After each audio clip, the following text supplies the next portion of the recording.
world's worst delinquents gather in one high school. How many days could you survive? This man is called Dajun. On this day, what he's writing on his desk isn't homework, but his own suicide note, because he's been targeted by the delinquents in his class. This delinquent gang led by Doyun Lee bullies Dajun every day. Their methods are extremely cruel. Even the teachers mock Dajun's miserable state every day. Finally, he finished writing his suicide note, recording all of Doyun Lee's crimes, just thinking about that day at his funeral. When Doyun Lee gets arrested by the police, Dajun can't help but snicker to himself. Dajun returns home, planning to say his final goodbye to his family, but just as he's about to speak, suddenly his father says first, "You're blocking my view of the TV." At that moment, the TV is broadcasting a major murder case, and the perpetrator is actually a high school student. Dajun is also drawn to the content on TV, because this high school student also suffered from severe school bullying. He couldn't take it anymore and killed those 7 delinquents.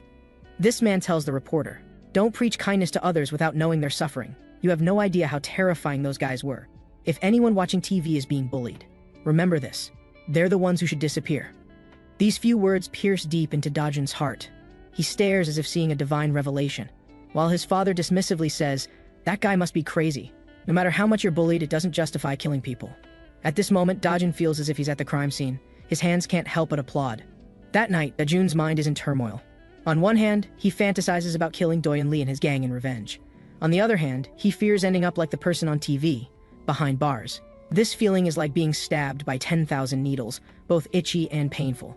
But if he does nothing, he'll eventually be beaten to death by those delinquents.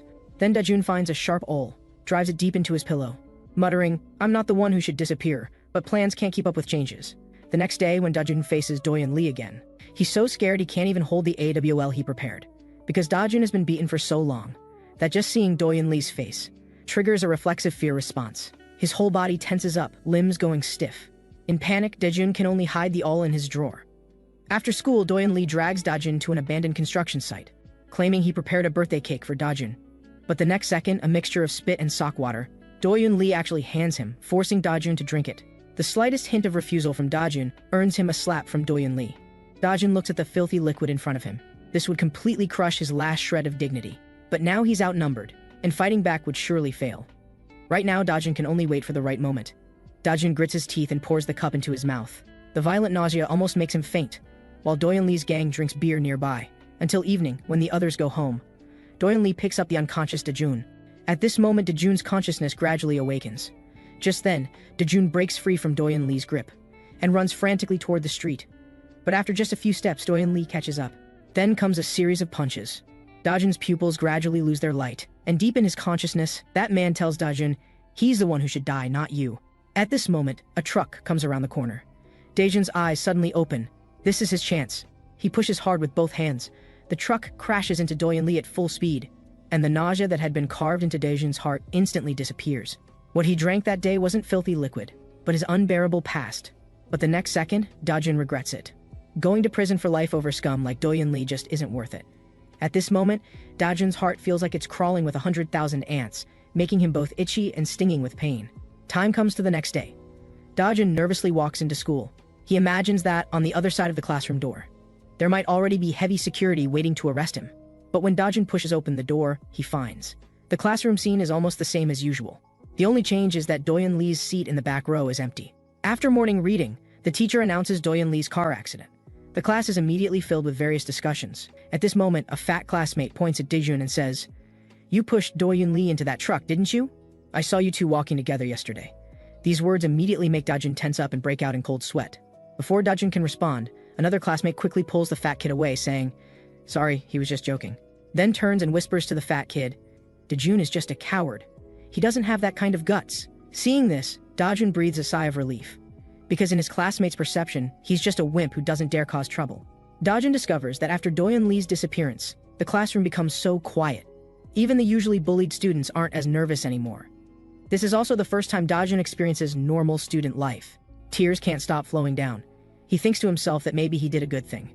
Then just as Dajun is contentedly looking out the window, he suddenly notices police cars parked downstairs. The next second, a student outside shouts, "Dajun, the homeroom teacher wants you in the office. His worst fear has happened. Dajun is arrested." But fortunately, the police found the suicide note Dajun had written and the surveillance video from the incident, which recorded all of Doyun Lee's evil deeds.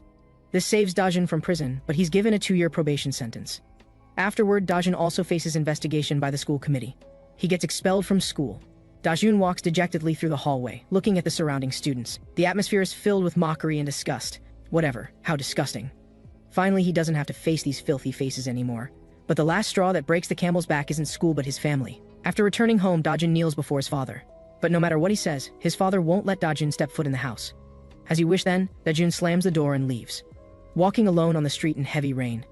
Tears mix with rainwater. Now Dajun has lost everything, but misfortune keeps coming. Doyeonlee's lackeys find Dajun. They all have dark faces and fierce expressions. But this time, Dajun has nothing left to care about. Whatever demons you are, bring it on. They surround him and assault him. And facing such an overwhelming attack, Dajun has no power to fight back. Then the watermelon head guy steps on Dajun and says, "I'm accepting your apology on behalf of Doyeonlee. Beg me like a dog." These few words strike right at Dajun's heart. Dajun retorts, "You want me to apologize to Doyeonlee? He pushed me off cliffs hundreds of times. If you were me, you would have broken down long ago." Dajun roars at Watermelon Head, "You bastards, don't preach kindness without knowing others' suffering." His emotions intensify. Dajun immediately grabs a brick nearby and swings it hard at Watermelon Head. Watermelon Head falls down. The others are shocked by Dajun's counterattack. At this moment, Dajun realizes he doesn't need to feel guilty about scum anymore. If he wants to escape these trash and survive, he must eliminate them. The next second, the others charge with wooden sticks. But now Dajun is no longer afraid. He fights back fiercely. But ultimately he's outnumbered, and when Dajun's strength runs out, two men grab him. The crew cut leader says, "You crazy bastard, believe it or not, I'll gouge your eyes out." As he speaks, the crew cut man actually jabs with his stick. But at this moment, a voice makes the crew cut man stop, and everyone looks behind them. "What are you people doing at my house? I want to eat, please leave," the man says impatiently while holding instant noodles. Hearing this, the crew cut man laughs loudly. "What homeless kid is this? Just get lost obediently." Then the wolf cut man says, "I'm not joking. The bricks here are my pillow, this is my home." Then the purple-haired man walks up to that man with a wooden stick, saying, "If you're smart, you'll get lost now." It seems the man turns to leave, but it's actually a feint. Just as the purple-haired man gets cocky, a bowl of instant noodles flies over, followed immediately by a flying kick. Everyone is completely stunned. The next second, the man nimbly dodges all attacks and delivers a series of punches with no expression. In less than half a minute, he knocks everyone to the ground. Moonlight shines on the man's face, making him look so striking. The crew cut man kneels on the ground crying and begging for mercy, while Dajun witnesses everything. If only he could be like this man, how amazing that would be. After that group escapes, Dajun expresses his gratitude to the man. This is the first time in years someone has helped him, but the man is heartbroken over his instant noodles, paying no attention to Dajun. "I want to ask you for a favor. Can you make me as strong as you? I want to survive on these streets," Dajun says quietly. The naturally agile man pushes Dajun away, saying, "I didn't help you at all. You should leave my home too." Seeing this, Dajun quickly raises both hands to show he means no harm, saying, "Wait, let me buy you some instant noodles first." At this moment, Dajun doesn't know that this man will change the trajectory of his life. The man takes the instant noodles and listens to Dajun's life story while sighing. "To survive being tortured by those delinquents for nearly 2 years, I really admire you." The two chat happily. This is the first time in so long that Dajun has an equal conversation with someone. He never expected this wolf-cut man to be so cheerful, completely different from when he was fighting. But the next second makes Dajun despair again. The man says, "I won't teach you to fight because you have no potential at all. Like a hothouse flower, you've lived too ordinary a life. The streets aren't for you." No matter how much Dajun pleads after that, the wolf-cut man pays no more attention. The next day, Dajun secretly follows behind the man, observing his every move. He wants to start with the man's lifestyle habits, step by step imitating his appearance. He copies the man rummaging through recycling bins for old clothes, but ends up putting on an oversized pajama top. He copies the man stealing canned food meant for stray cats by kind people, but gets chased half a block by the house cat's owner, wherever the man sleeps.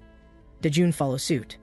Finally, the wolf-cut man can't stand it anymore and says, "How long are you going to follow me? I can teach you fighting techniques." Dajun's eyes immediately widen. "But first you need to beat up that guy." The man points in a direction. It's the purple-haired man who bullied Dajun yesterday. As it gets dark, Dajun follows behind the man, listening carefully. The man says, "What you did before was just a sheep's struggle. Just self-preservation when pushed to the brink. Now you need to learn to think from those guys' perspective." These few words are etched in Dajun's heart. This is exactly what he's been confused about. Just then, the purple-haired man is hysterically talking on the phone, while Dajun crouches on the wall like a cheetah, waiting for his moment. Dajun looks at the purple-haired man. Can't help but recall the scenes of being bullied by him. The purple-haired man, being a baseball team member, often relied on his great strength to bully Dajun.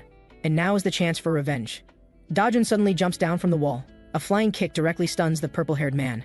However, just as Dajun is secretly pleased, the next second, the purple-haired man suddenly gets up and punches Dajun hard. The purple-haired man says disdainfully, "I wondered who it was. Turns out it's soft, Dajun. I wasn't done playing yesterday, and conveniently you've come looking for me today." Then the purple-haired man kicks Dajun to the ground. The wolf-cut man watches expressionlessly. The next second, Dajun grabs a garbage bag nearby and throws it at the purple-haired man, and as the garbage scatters, Dajun charges out, grabbing the purple-haired man in a bear hug. But the purple-haired man's strong physique immediately pins Dajun against the wall corner, and Dajun shows no intention of dodging, using a two-finger Zen technique. The scene before him is so familiar to the wolf-cut man. Dajun's every move is exactly what he used to beat up that group yesterday, but none of Dajun's imitated moves look proper, and now his two-finger Zen is firmly caught by the purple-haired man. Learning and using techniques on the spot really isn't reliable, but he shows no trace of fear. Facing the overwhelming power difference, Dajun falls into a passive position again. The wolf-cut man watching sees Dajun has no chance of winning in size. However, just as he's about to give up on Dajun and turn to leave, the purple-haired man suddenly becomes nervous because something sharp is pressing against his waist. This cold sensation feels like a sharp knife. The more afraid the purple-haired man becomes, the more excited Dajun gets, because he knows what's wrapped in the newspaper is actually a steel ruler. The wolf-cut man is once again attracted by the unfolding reversal. The purple-haired man doesn't dare resist, and Dajun takes the opportunity to kick him hard several times. Because in the purple-haired man's view, Dajun now seems even crazier than he imagined, with no rationality at all. The purple-haired man runs into a dead-end alley, gasping heavily. "Please stop hitting me." Hearing these words, Dajun's offensive becomes even more fierce. "You want me to stop? Do you know how I've spent these 2 years? Haven't I been bullied by you enough times?" The next second, the purple-haired man seizes the moment when Dajun hesitates, grabs Dajun's wrist with his backhand, takes away the blade in Dajun's hand, and swings it hard toward his thigh. But the blade doesn't even pierce Dajun's pants. The newspaper falls and Dajun says, "I won't be scared by a steel ruler." The wolf-cut man's lips curl up slightly. This kid is really interesting. The enraged purple-haired man unleashes a barrage of attacks on Dajun. The next second, a warm stream flows down from his head. The wolf-cut man has made his move. Before the purple hair can react, he's kicked unconscious. Then he says to Dajun, "Do you really want to become strong that badly? Even beaten up like this, you still want to?" Dajun nods firmly. "All right, I'll give you one last chance, but it'll be much harder than this time." Late at night, the two shuttle through alleys. The wolf-cut man introduces himself to Dajun.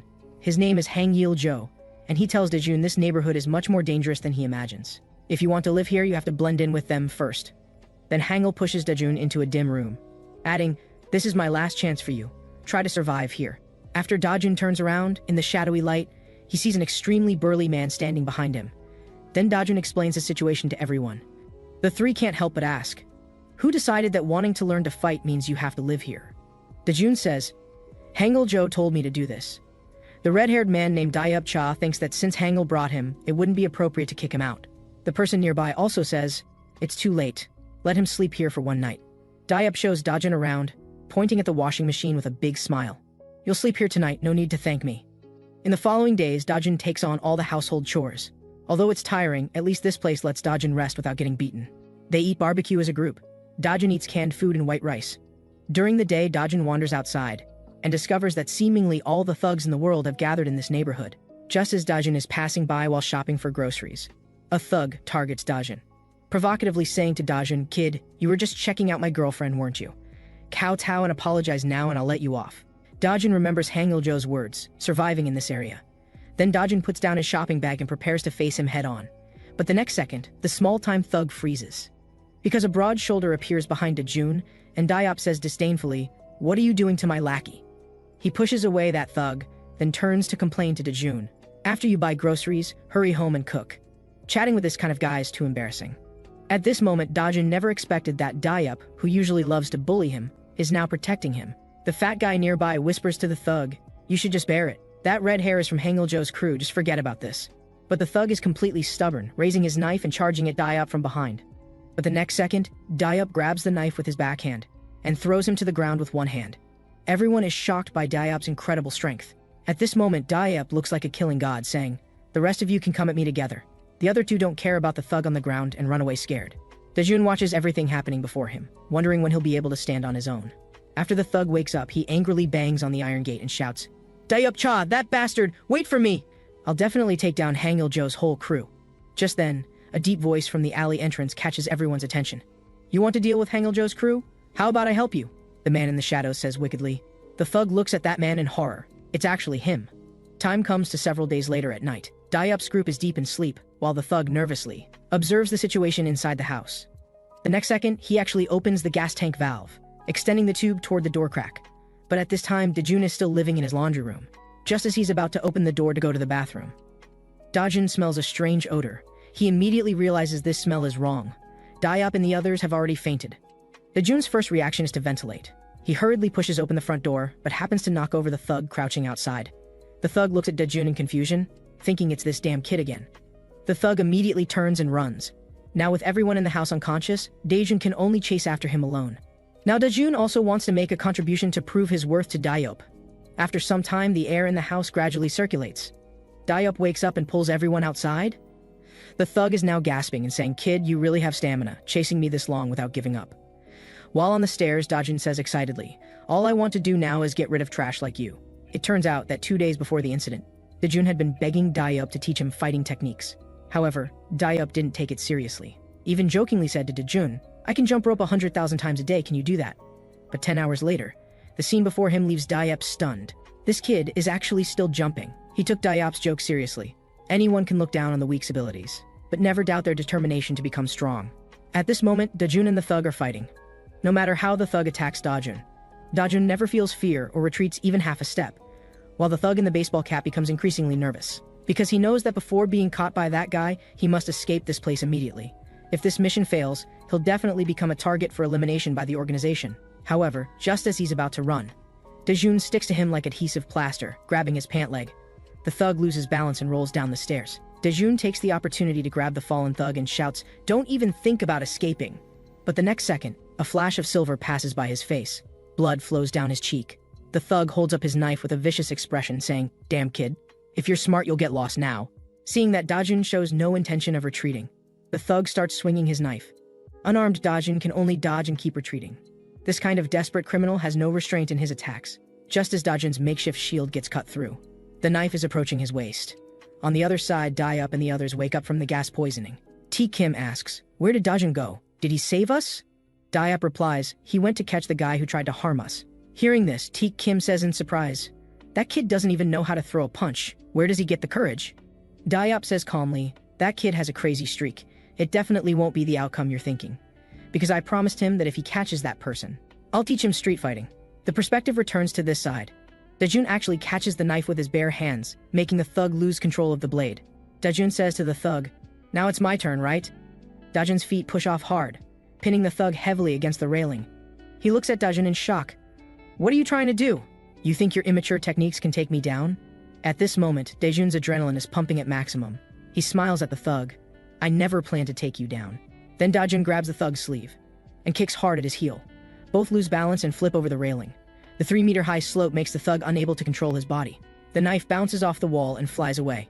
Then both crash heavily to the ground. Dajun struggles to get up, just as he picks up a rock to give the thug the final blow. He discovers that the thug hit his head on a stone pillar and is now unconscious. Dajun wins. This is the first time in his life he experiences the feeling of victory. But as the adrenaline slowly fades, Dajun feels pain in his abdomen. That knife had somehow stabbed into Dajun. 2 days later, Dajun wakes up to find himself in a hospital. It turns out that when he fainted, Dayup and the others arrived just in time, sending him to the hospital and saving his life. But when they found Dajun, there was no trace of the thug nearby. Dayup unusually chats and jokes with Dajun. Teek Kim also admires Dajun's brave performance, saying he's worthy of being someone Hangul brought. Then the sound of a door opening interrupts their conversation. Wolfcut Hangul Joe arrives, saying to Dajun, "Ready to learn real fighting techniques with me? If you want to run away, there's still time." A few days after being discharged, the runaway from home crew members make delicious food for Dajun to show their gratitude. Seeing Dajun wolfing down his food, Dayup Cha can't help but scratch his head, muttering, "If others saw this, they'd think we don't feed you." Dajun starts sobbing. The others nearby comfort Dajun. After all, everyone present is a runaway, so how could they quickly accept Dajun, this unexpected guest? After the others share their own hardships with Dajun, they actually understand better than Dajun how difficult life on the outside is. Learning all this, Dajun also becomes enlightened. Afterward, Dajun's life begins to change dramatically. First, he no longer has to sleep in the laundry room, and he doesn't have to be constrained when getting along with the runaway from home crew members. He just didn't expect them to be around the same age as him. with only Hangul-jo being 2 years older than him, followed by Taek Kim and Seong Bin-ha, and surprisingly, Dayup-cha and Ga-young-hong are the same age as him. Now Dajun no longer has to do the previous household chores. The others are also busy with their part-time jobs, looking at this guy who lies on the ground every day, constantly yawning, and then feeds him big dreams. It seems Dajun's life has really gotten on track, hasn't it? Then Dajun gets kicked out of the house by Dayup-cha. Dajun is told that if he wants to continue staying with the runaway from home crew, he needs to go out and earn money properly, then find time to learn fighting. Fortunately, Taek Kim introduces Dajun to a job at a pizza shop. It's here that Dajun meets the most important girl in his life, Na-eun, who is also the shop owner's daughter. Faced with her appearance, Dajun's heart immediately starts racing. Just meeting her, she compliments him as so cute. Having never been praised by a girl, how can Dajun handle this? He's immediately smitten.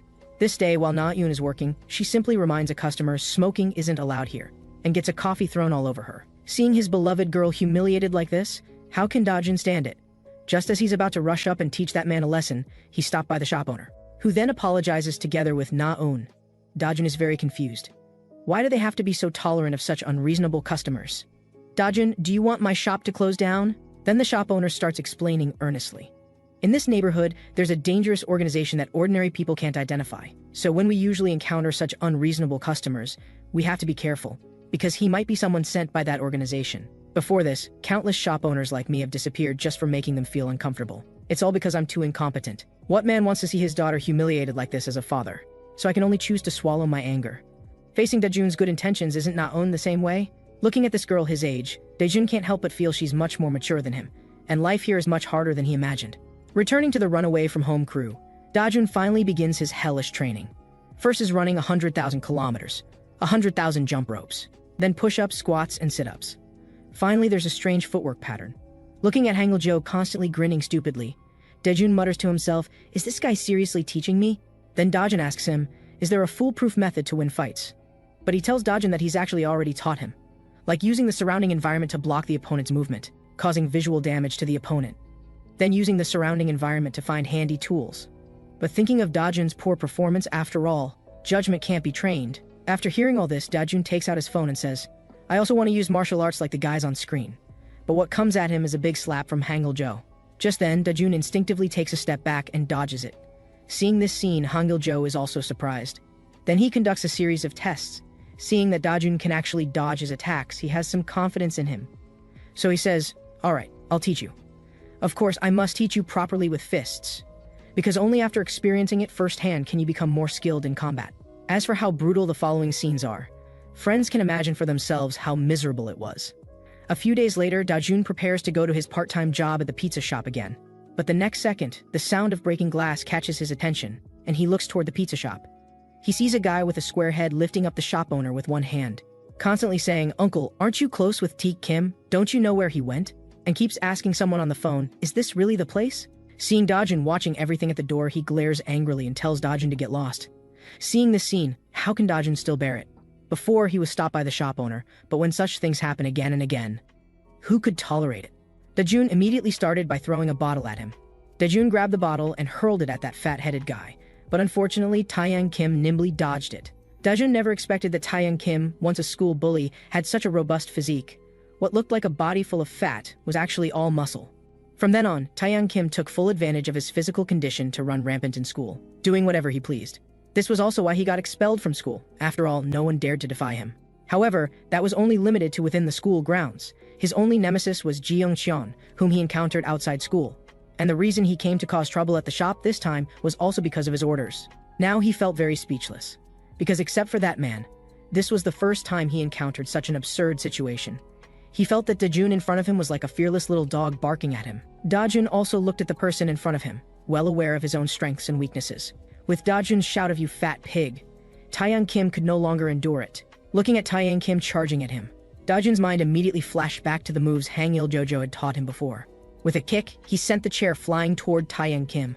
Due to his massive size, Taeyang Kim wasn't knocked down by the chair, recalling the boxing techniques Hangul-jo had taught him before. Dajun threw a jab at Taeyang Kim. Taeyang Kim was also left confused by this hit. Then Dajun used his footwork to concentrate his strength, followed by a straight hook punch aimed at Taeyang Kim's face. Dajun thought he had landed the hit and could at least cause some damage to his opponent. But Taeyang Kim acted like nothing had happened. The next second, he launched an attack on Dajun, saying, "Looking at how you dodge, you must have learned some boxing techniques. But judging by your moves, you haven't really learned how to fight. Looking at the guy attacking him again, Dajun knew he couldn't get hit, or the difference in strength would immediately show. But unfortunately, his opponent was extremely tough to beat. Even though Dajun landed countless punches on him, he still showed no signs of going down. Seeing himself being pushed into a corner by this guy step by step, Dajun also felt that something was not good. The next second, he was grabbed by Taeyang Kim, who landed a straight punch on him. Facing such a heavy opponent, was there really no hope left for Dajun? Taeyang Kim grabbed Dajun's neck with both hands and lifted him up.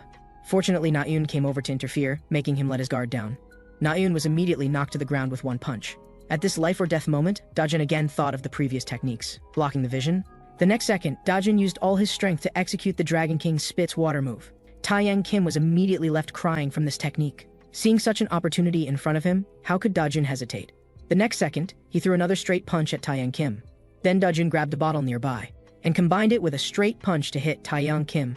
Even the extremely tough Taeyang Kim couldn't quite handle this. Looking at Dajun in front of him, Taeyang Kim finally realized this guy was a lunatic. Under Dajun's relentless punches, even the tough Taeyang Kim couldn't endure it anymore. Looking at Dajun in front of him, Na-eun kept calling for him to stop. With blood on his hands, he still kept attacking Taeyang Kim relentlessly, until the opponent fell down. Seeing this scene, the shop owner was also stunned. But just as Dajun collapsed to the ground in exhaustion, two people actually walked toward them. Seeing Taeyang Kim lying on the ground after searching for so long, the two thought it was the shop owner who had beaten Taeyang Kim down. They were about to call out the shop owner to fight them. But the next second, Dajun stood up again, saying, "Scum like you can come as many as you want, it doesn't matter. Come at me together."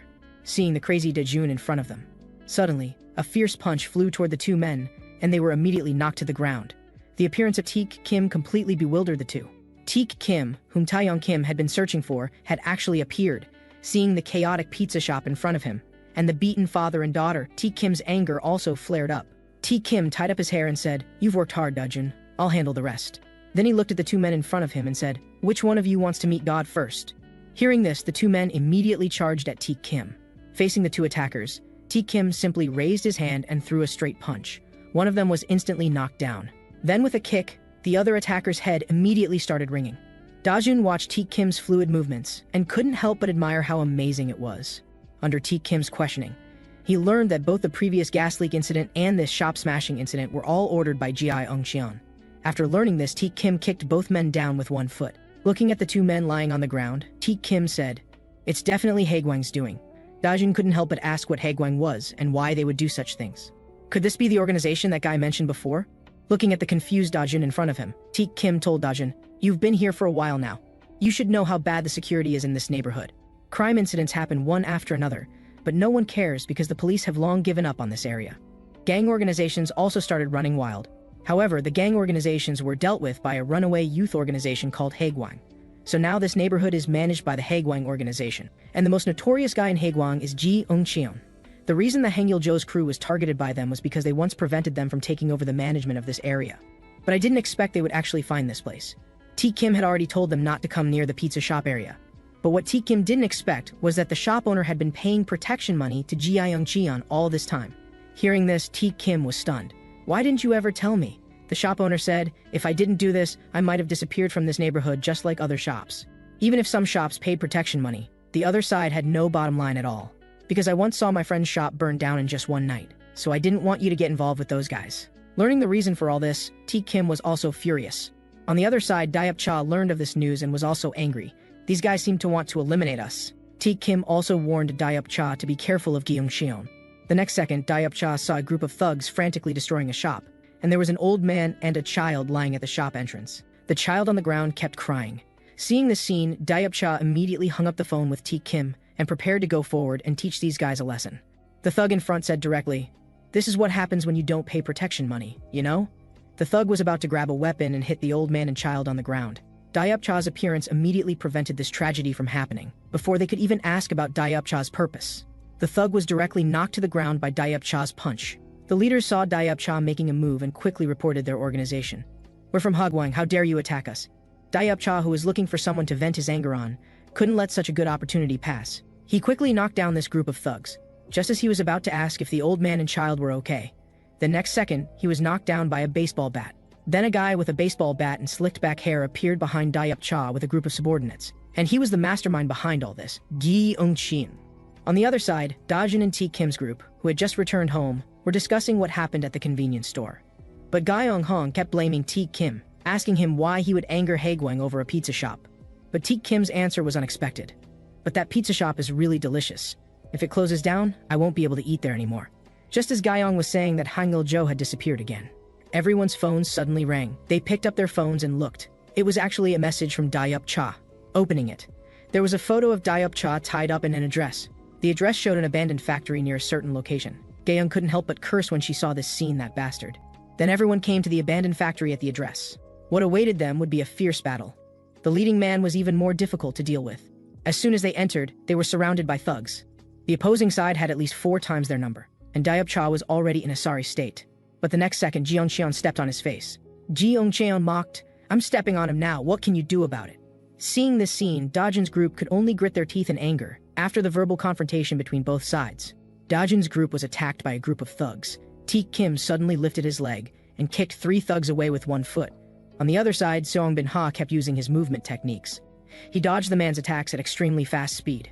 Suddenly crouching down, he landed several punches on the man. Here, seeing the thug about to attack Gyeong, Dajun was just about to step forward to help. The next second, he was pushed away by Gyeong. Then Gyeong instantly moved behind the man, grabbed him from behind, and executed a perfect suplex. Seeing this scene, Dajun was also stunned. He didn't expect that the runaway from home crew were all so formidable.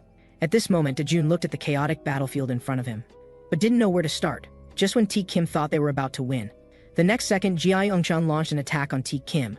Fortunately, T. Kim dodged in time. Otherwise, if he had taken that hit, he might have ended up like Dayup Cha. T. Kim had planned to deal with him last, but didn't expect him to attack first. The next second, a punch and a bat, each struck toward the other. On Dajun's side, facing the thug's attack, he kept dodging. Suddenly seeing the torch behind him, Dajun grabbed the torch and attacked the man with it, just when Dajun thought he had succeeded by hitting him. The next moment, a voice broke the actions of everyone present. Dajun was held hostage by the man with a sharp weapon, just when Gi Eung-cheon thought the people present would be stopped by this action. He then asked T. Kim if he wanted to become his subordinate. But T. Kim just smiled. After all, they were very clear about what kind of person Dajun was now. The next second, he threw a punch at Ji Eung-cheon's chin.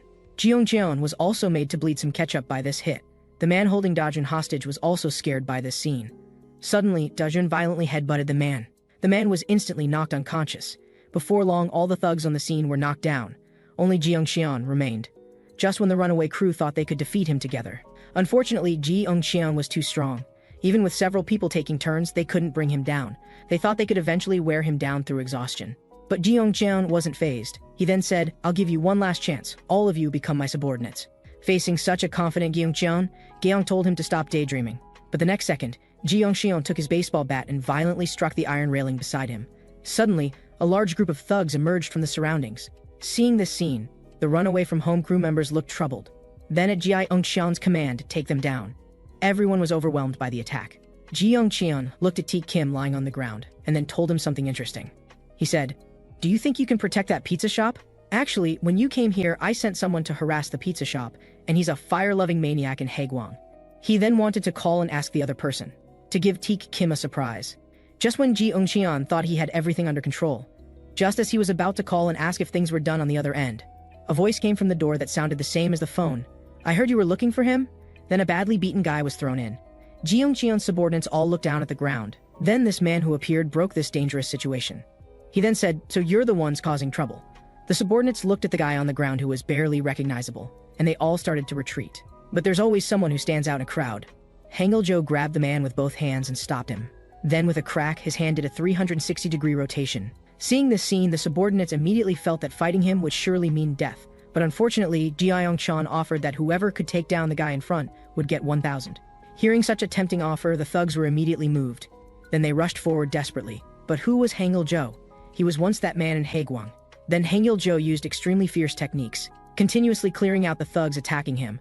Ji Eung-cheon saw Hangil-jo about to kill his way over. He quickly threatened to use T. Kim's arm as leverage to make him stop. But how could Hangil-jo stop because of this? Just like that, while being blocked by thugs, he killed his way to Gi Eung-cheon. Seeing Hangil-jo attacking, Ji Eung-cheon was about to strike Hangil-jo with his baseball bat, but the next second, Hangil-jo blocked a thug in front of him. Then said, "Finally, only one person left," and threw away the guy in his hands. Ji Eung-cheon looked at this guy in front of him as if facing a great enemy. But the difference in strength was immediately apparent. With one kick from Hangil-jo, Jeong-cheon and his bent baseball bat were sent flying. The defeated Jeong-cheon wasn't one to give up easily. He immediately got up and pounced on Hangil-jo. After Jeong-cheon tackled Hangil-jo, he frantically beat him. But the next second, Hangil-jo locked his arm in an extremely strange position. With a crack, the arm broke, immediately followed by a scream. Jeong-cheon also trembled all over from the pain, and he finally realized how formidable Hangil-jo was. He then brought up Haegwang to threaten the man, but Hangil-jo never liked being threatened by others. The next second, he grabbed Jeong-cheon's hair and threw him toward the fire in front. Jeong-cheon was scared by this action. His head also recalled the warning from a certain man in the Haegwang organization, telling him not to anger Hangil-jo, because so far, no one in Haegwang dared to do so, knowing that failure would not end well. At this moment, Jeong-cheon finally understood, but it was already too late. After dealing with Jeong-cheon, Hangil-jo left with everyone. And at that time, Dajun still didn't know. Their entanglement with Haegwang had just begun.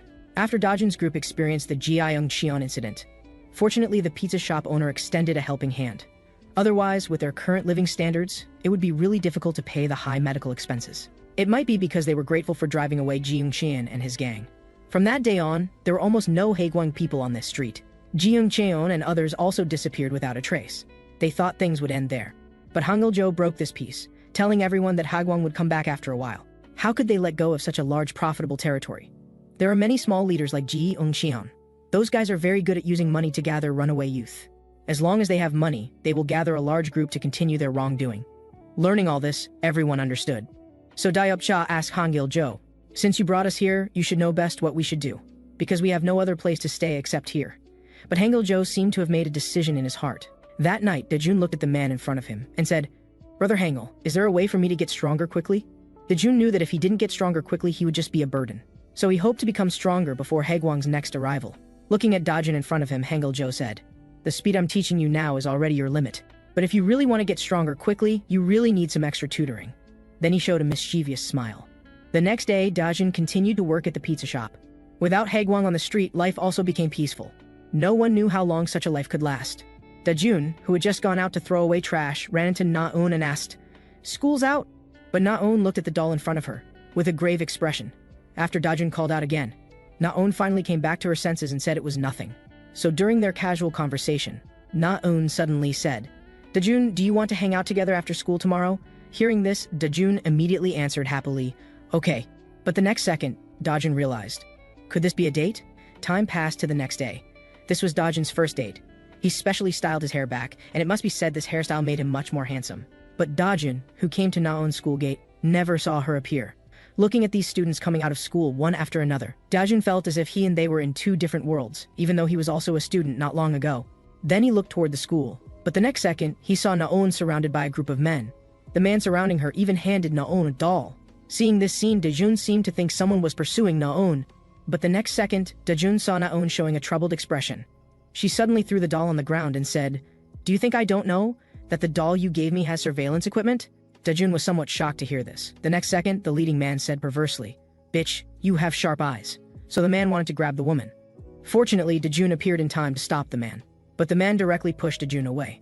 The next second, he grabbed Na-eun. Seeing this, Dajun immediately got up and punched the man.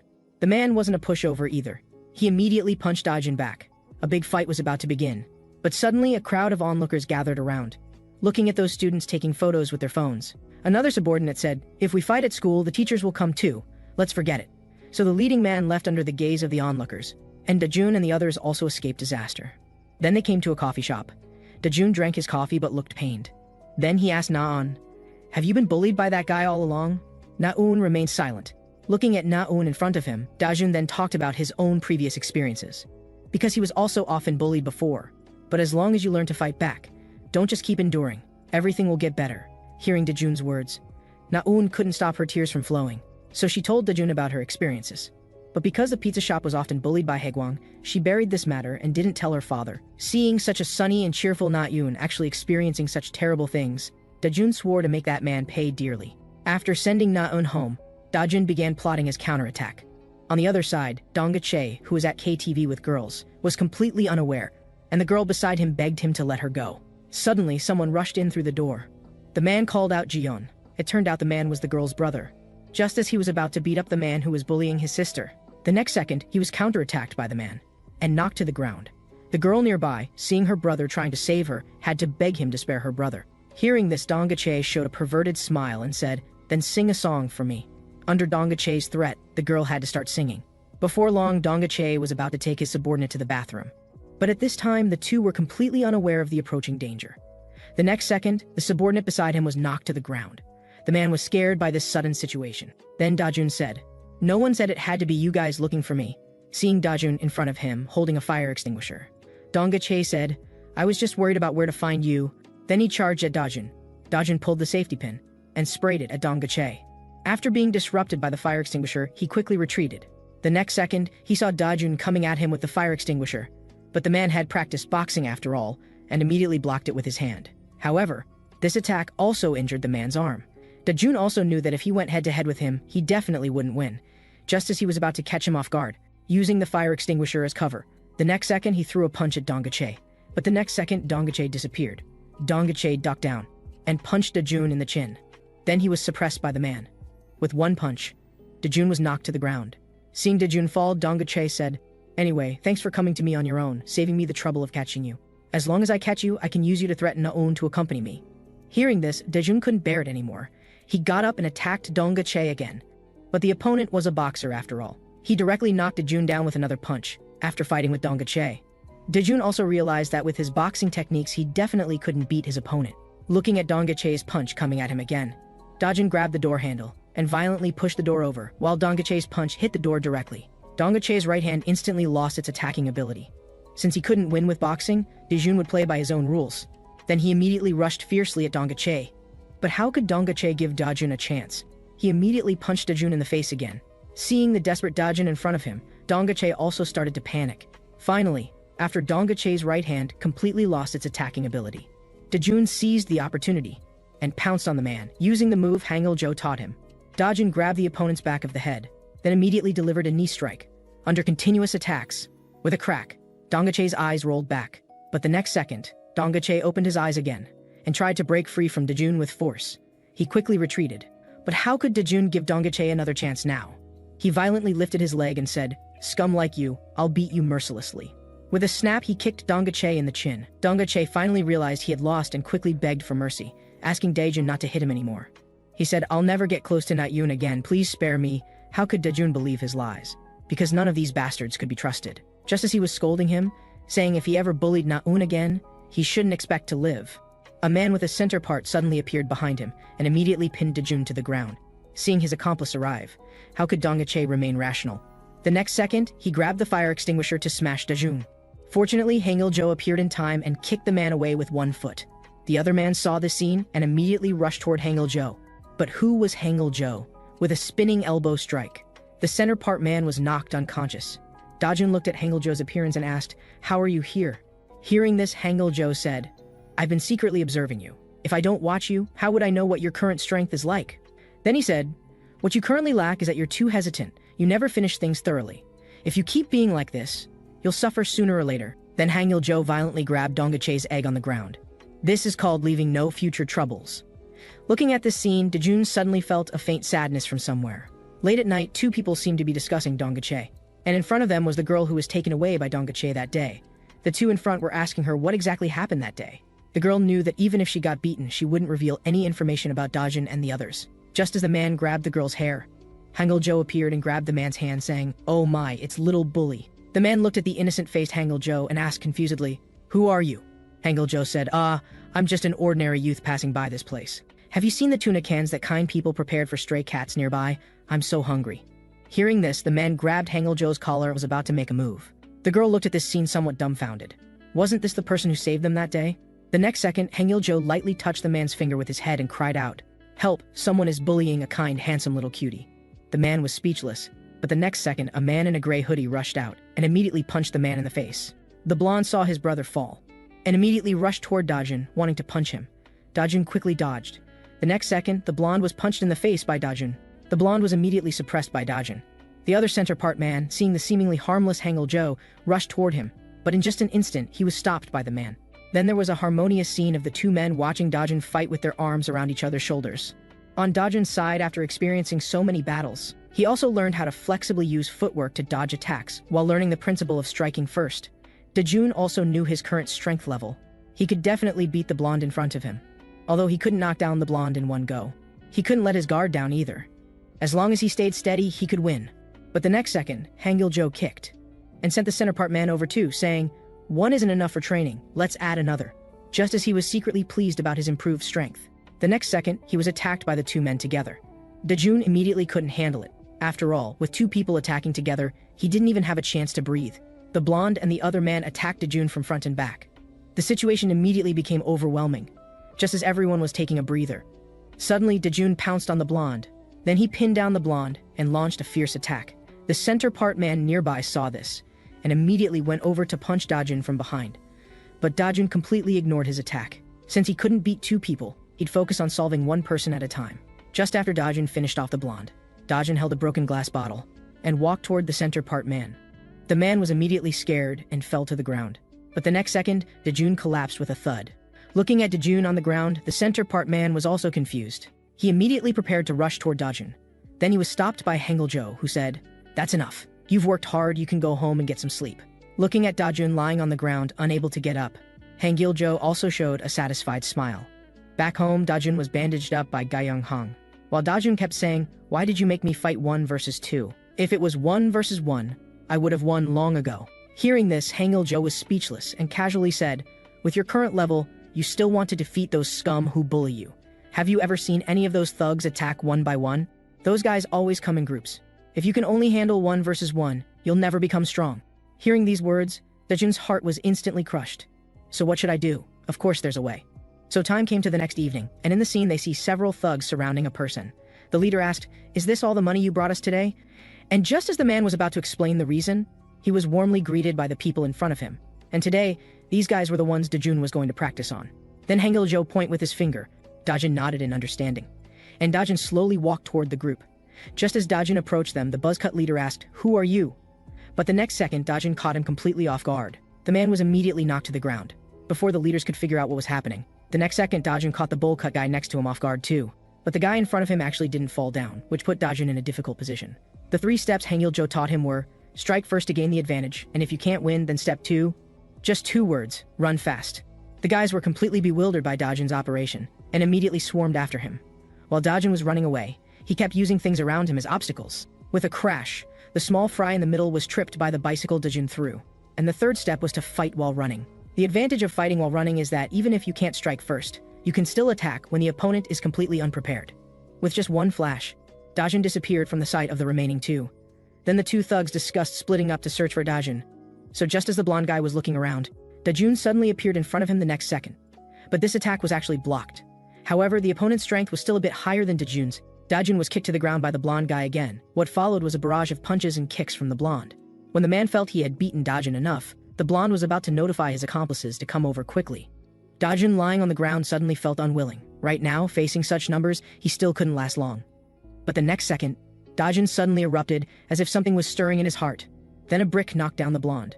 When his accomplice arrived, he saw Dajun warmly greeting the blonde. And just as he was about to rush forward, seeing Dajun in front of him like a madman, he was suddenly startled.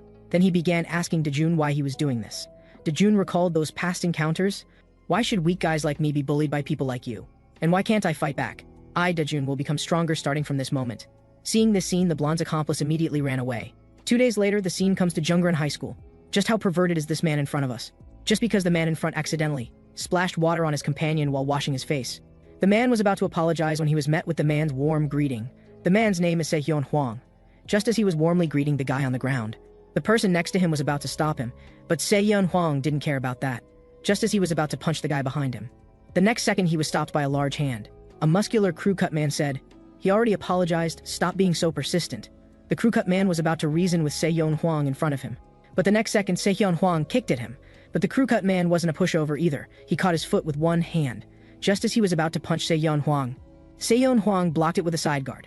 Just as the crew-cut man was preparing another punch for Se-hyun Hwang, Se-hyun Hwang unexpectedly didn't play by the rules, and directly spat water, making the crew-cut man unable to open his eyes. Then he immediately gave the crew-cut man a knee to the head. The man who took this hit immediately rolled his eyes back. The next second, Se-hyun Hwang took a water pipe and choked the crew-cut man unconscious. With a series of impact sounds, the man was finished off by Se-hyun Hwang. Then he called to the other 2. "I'm going to make you taste what it's like to defy me too." On the other side, Dajun was enjoying his time alone with Na-eun. Just as Na-eun was about to ask where they should go play this time, the next second, a scene in the corner caught Dajun's attention. Dajun immediately recalled his past encounters. Now seeing such a situation, he inevitably wanted to help. So he made an excuse to Na-eun, saying he'd go to the bathroom and be right back to find her. Just as Dajun appeared in front of the group, Dajun punched and punched, knocking the two to the ground. But these two in front of him were so weak. And the man from before actually gave off a feeling that he wasn't a bad person. Then he asked the man in black, "Were you being bullied?" The man responded gratefully, "Thank you for helping me." Just as he was about to explain how he was being bullied. Seeing Dajun was about to leave, he said, "How about having a fight with me too?" Dajun was stunned, but the next second he was grabbed by the man. He took off his glasses and revealed a perverted smile. Wasn't this the perverted man Se-yeon Hwang from before? Finally, Dajun realized this guy wasn't the one being bullied at all. He immediately broke free from Se-yeon Hwang's restraint. But how could Se-yeon Hwang let Dajun go at this point? He kicked at Dajun. Looking at the guy in front of him, Dajun finally realized this guy just must be retaliated by the ones he'd bullied before. But Se-yeon Hwang said dismissively, "Aren't you taking Jungran High School too lightly?" Then he rushed toward Dajun, just as Dajun thought their builds weren't much different, and was about to punch him. The next second, the advantage of arm length showed. This guy's arms were actually longer than his own. Due to misjudgment, Dajun was instantly suppressed by the man. Before long, he was knocked to the ground, but Dajun couldn't just give up like this. He used a move he had learned before. He grabbed a handful of dirt from the ground and threw it at the man's eyes. Se-yeon Hwang was instantly stopped by this move. The next second, Dajun rushed toward him, saying, "I'm getting serious now," just as he thought a knee to the head could finish him. Unexpectedly, the unexpected happened.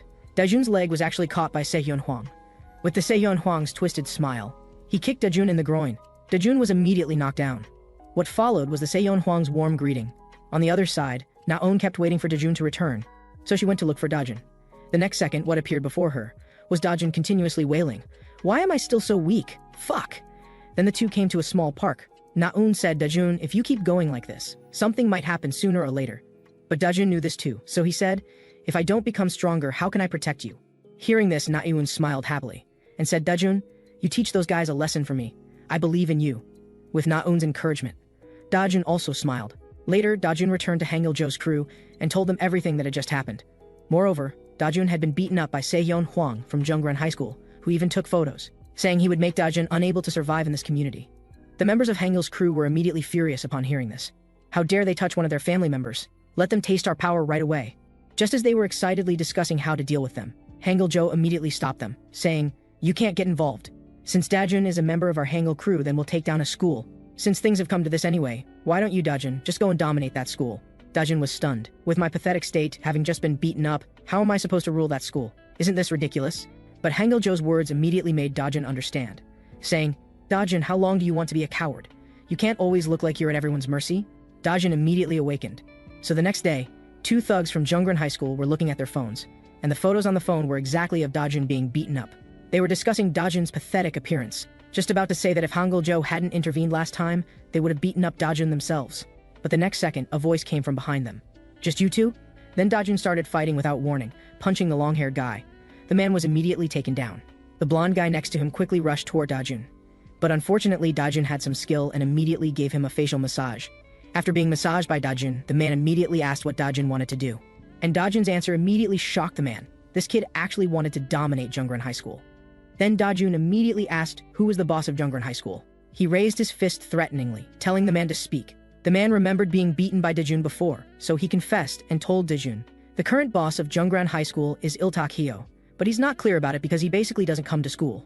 Now the school is basically dominated by Se-yeon Hwang and Dongjin Kim. When Il-tak Hyo isn't there, they're the bosses. After telling everything, the blonde dragged away the unconscious long-haired guy. Before leaving, he even taunted Dajun anyway, "Even if I tell you, you won't win." Then Dajun called out to the blonde, "Leave those guys' phone numbers." Then he said boldly, "Before long, you'll see Jungran High School's new boss." To dominate Jungran High School, Dajun actually challenged Se-yeon Hwang, the second in command of Jungran High School. And Se-yeon Hwang, looking at the text message Dajun sent, immediately rode his motorcycle and sped away, constantly mocking Dajun's delusions of wanting to dominate Jungran High School. Before long, Se-yeon Hwang arrived at the agreed location on his motorcycle. As soon as he got off, he called for Dajun to come out quickly, just as he was about to use Dajun's phone to locate him, and was about to head toward the bushes where the ringtone was coming from. The bushes only contained a phone. Suddenly, Dajun appeared behind him with an arrow step. Dajun punched toward him. But the next second, Se-yeon Hwang blocked it with his shoulder, saying, "Dajun, is this all you know? These underhanded tactics?" Seeing the guy in front of him, Dajun said, "You won't be able to use your long arm advantage anymore." Then he immediately grabbed Se-yeon Hwang's legs. Because for guys with long arms, the best method is to close the distance and knock them down. This way, Sehyun Hwang's advantage would be gone. Sehyun Hwang was stunned by this sudden move. The next second, Dajun grabbed the phone from the ground and smashed it against Sehyun Hwang again and again. On the other side, Dongjin Kim, the other second in command of Jungran High School, asked the person next to him where Sehyun Hwang went. The guy next to him replied that he should have gone to find that guy who attacked before. Then he called several thugs nearby to search for Sehyun Hwang. The man next to him was about to remind Dongjin Kim to be careful, but the man said dismissively, "I'm not worried about Sehyun Hwang, but I want to deal with that guy who doesn't know his place." On the other side, Dajun was directly lifted up by Sehyun Hwang, and Dajun suddenly realized something was wrong. The next second, Sehyun Hwang used 2 fingers to grab Dajun's mouth. Sehyun Hwang smiled eerily and yanked hard, throwing Dajun away. Dajun's face was immediately covered in blood. "You little brat, if you had held on a bit longer, your mouth would have had a hole. If this is all the skill you have, then don't expect to leave my hands alive today." Dajun immediately felt something was wrong. Then Sehyun Hwang suddenly rushed toward Dajun. Dajun quickly got up to dodge, facing the reversal of the situation. Dajun was instantly suppressed by Sehyun Hwang. Another kick came toward Dajun's left side. Dajun knew that if this continued, he would eventually be worn down by him. Sehyun Hwang looked at Dajun somewhat mockingly. "You want to dominate Jungran High School like this?" Then he beckoned to Dajun with his finger in a taunting manner. Gritting his teeth, Dajun immediately attacked Sehyun Hwang, then used the same move as before. Seeing Dajun using the same move again, Sehyun Hwang had already been caught off guard once. How could he fall for it again? Then he immediately choked Dajun's head and applied force. Dajun was left gasping for breath from this move. But the next second, Dajun quickly used the devastating leg kick. Sehyun Hwang screamed in pain. The next second, 2 fingers went towards Sehyun Hwang's mouth. Dajun used the same move Sehyun Hwang had used on him, and Sehyun Hwang was immediately thrown to the ground. Hangil-jo, watching from a distance, was also surprised by this scene. This guy's imitation ability is actually so strong. He learned his opponent's technique after seeing it just once. And at this time, Sehyun Hwang, lying on the ground being kicked by Dajun, quickly tried to get Dajun to stop, asking why Dajun was beating him like this. He was an honest person. But how could Dajun believe such lies again? Just as he was about to lift his leg to kick Sehyun Hwang again, suddenly Sehyun Hwang grabbed Dajun's foot. Then the sound of a motorcycle behind caught Dajun's attention. Dajun almost got run over by the motorcycle behind him. Fortunately, Hangil-jo appeared in time and grabbed Dajun, pulling him away to avoid Dongjin Kim's collision. And Dajun immediately collapsed on the ground, gasping, muttering, "I almost died just now." Looking at the man in front of him, Dajun remembered the photo the people from Jungran High School had shown him before. The newcomer was exactly Dongjin Kim, another second in command of Jungran High School. Looking at Sehyun Hwang on the ground, Dongjin Kim didn't expect this guy to be knocked down by Dajun, this young punk. And Dajun and Hangil-jo, looking at Dongjin Kim approaching, it looked like there would be a fierce battle. Then Dongjin Kim strode toward Hangil-jo and attacked him with a punch. Hangil-jo pushed him aside and pushed Dongjin Kim down in front of Dajun. Before leaving, he said to Dajun, "You better work hard. I can't help you anymore. You have to defeat both of them alone and dominate Jungran High School." Dongjin Kim, seeing Hangil-jo escaping, quickly tried to stop him from running away. But how could Dajun let him go? Dajun punched toward the man's chin. Just as he thought he had hit Dongjin Kim's chin, Dongjin Kim's horizontal kick came toward Dajun's face. With a crash, Dajun was kicked to the ground. Looking at Dajun in front of him, Dongjin Kim couldn't understand how this seemingly weak guy had managed to pin down and beat up Sehyun Hwang. Sehyun Hwang quickly said, "I told you I was careless. Otherwise, how could I be beaten by this kid?" And neither of them understood why Dajun wanted to dominate their Jungran High School. "Do you have some grudge against the kids at our school?" Hearing this, Dajun immediately rushed toward the two. "You two shut up." Dajun punched Dongjin Kim in the face with a facial massage. Hearing this, the man said, "Did you see our group chat?" He grabbed Dajun randomly. "Why don't you join us? I guarantee you'll like it." And hearing this guy being so perverted, Dajun immediately flew into a rage and bit down on Dongjin Kim's hand. Dongjin Kim was in so much pain that he let go, then immediately gave Dajun another kick. And Dajun quickly blocked with his arms. Behind him, Sehyun Hwang found the right moment and also punched toward Dajun, facing the attack from both of them. Dajun was instantly overwhelmed, and the situation gradually became one-sided, crushing. Dajun also knew that if he couldn't find an opportunity, he might really die here today. The two looked at the swaying Dajun and immediately taunted, "You weakling, we thought you had some ability. Is this all you've got?" Facing their taunts, Dajun was also speechless. "You gang up on me and still have the nerve to act tough?" Then Dajun suddenly rushed towards Sehyun Hwang. Seeing Dajun's attack, the man quickly threw a punch. What he didn't expect was that Dajun actually dodged his punch and immediately started running. But how could Dajun really run? Just as Sehyun Hwang was about to grab Dajun's hat, Dajun turned around with an uppercut, and Sehyun Hwang was immediately knocked to the ground. Dongjin Kim next to him also roared, "You're really useless, you got counter-killed." But the next second, a foot came toward Dongjin Kim. But unfortunately, Dongjin Kim's strength was too powerful. Dajun's kick didn't knock him down. He grabbed Dajun's foot, swept his lower body, and Dajun was immediately knocked down by Dongjin Kim. Then Dongjin Kim immediately gave Dajun a flurry of kicks. Dajun was immediately pushed back by this kick. But just as Dajun was still looking for an opportunity, suddenly Sehyun Hwang from behind directly locked Dajun. The two immediately launched a series of attacks on Dajun, saying, "This is street fighting, we don't care about being underhanded or not." Then Dajun was beaten down by the two's gang attack. But how could Dajun be willing to give up? Since they want to play rough, let's see who's tougher. Then Dajun immediately used his head to slam angrily toward the guy behind him, breaking free from the shackles. And Dongjin Kim kept punching Dajun in the face, seemingly wanting to quickly deal with this troublesome Dajun. At this moment, Dajun suddenly tackled Dongjin Kim into the small river. "Since you want to play rough, let's see who's tougher. Let's have a fair duel and see who meets God first." At this moment, Dongjin Kim panicked, because he had never encountered such a reckless guy. Soon, Dongjin Kim was defeated, and Sehyun Hwang was covering his nose at this moment, saying that guy's head was made of stone. It almost broke his nose. At this time, Dajun had also come ashore from the water, seemingly preparing to completely finish off Sehyun Hwang. Sehyun Hwang, who hadn't reacted yet, was immediately punched in the face by Dajun. Sehyun Hwang immediately fainted on the spot. Just like that, the two leaders of Jungran High School were completely defeated by Dajun. Dajun was also completely exhausted and collapsed on the ground. Suddenly, a hand from behind reached toward Dajun. The person was Hangul-jo. With Hangul-jo's few compliments, Dajun also showed a silly smile. Then Dajun was dragged by Hangul-jo on the way back. Just as Hangul-jo reminded Dajun that there was still one person in Jungran High School he had to defeat. Otherwise, he would have difficulty becoming the #1 person in Jungran High School in the future. But at this time, Dajun was shocked by the scene in front of him. All the guys who had just been sent by Dongjin Kim to search for Sehyun Hwang were now lying on the ground, seemingly all beaten down by someone. At this time, one subordinate on the ground was tremblingly looking at the person in front of him. That person is a monster. Then the man immediately took out his phone. And the contact on the phone screen was exactly Il-tak Hyo, the #1 person at Jungran High School. A few hours later, on the other side, Dongjin Kim and the other guy who had been dealt with by Dajun also woke up. The two were discussing Dajun. Dongjin Kim recalled Dajun's eyes at that time and his whole body trembled. Just as the two were still discussing, if Il-tak Hyo found out about today's events, they would probably be in big trouble again. But behind them appeared a man wearing slippers with flower arm tattoos on both hands. The man was Il-tak Hyo. Before Sehyun Hwang could explain, the man used a whip kick to knock the blonde down again. While stepping on Sehyun Hwang's head, he said, "When I'm not here, you two are like trash, getting beaten up by anyone?" Dongjin Kim was also somewhat stunned by the man in front of him. Then Il-tak Hyo said, "Don't worry, you two." Time came to the next day. Dajun had just finished buying things outside and was preparing to go home to celebrate yesterday's victory. At this time, a man in black next to him was slowly approaching. Just as he was about to hang up the phone, a man riding a motorcycle with someone carrying an iron rod behind him attacked Dajun.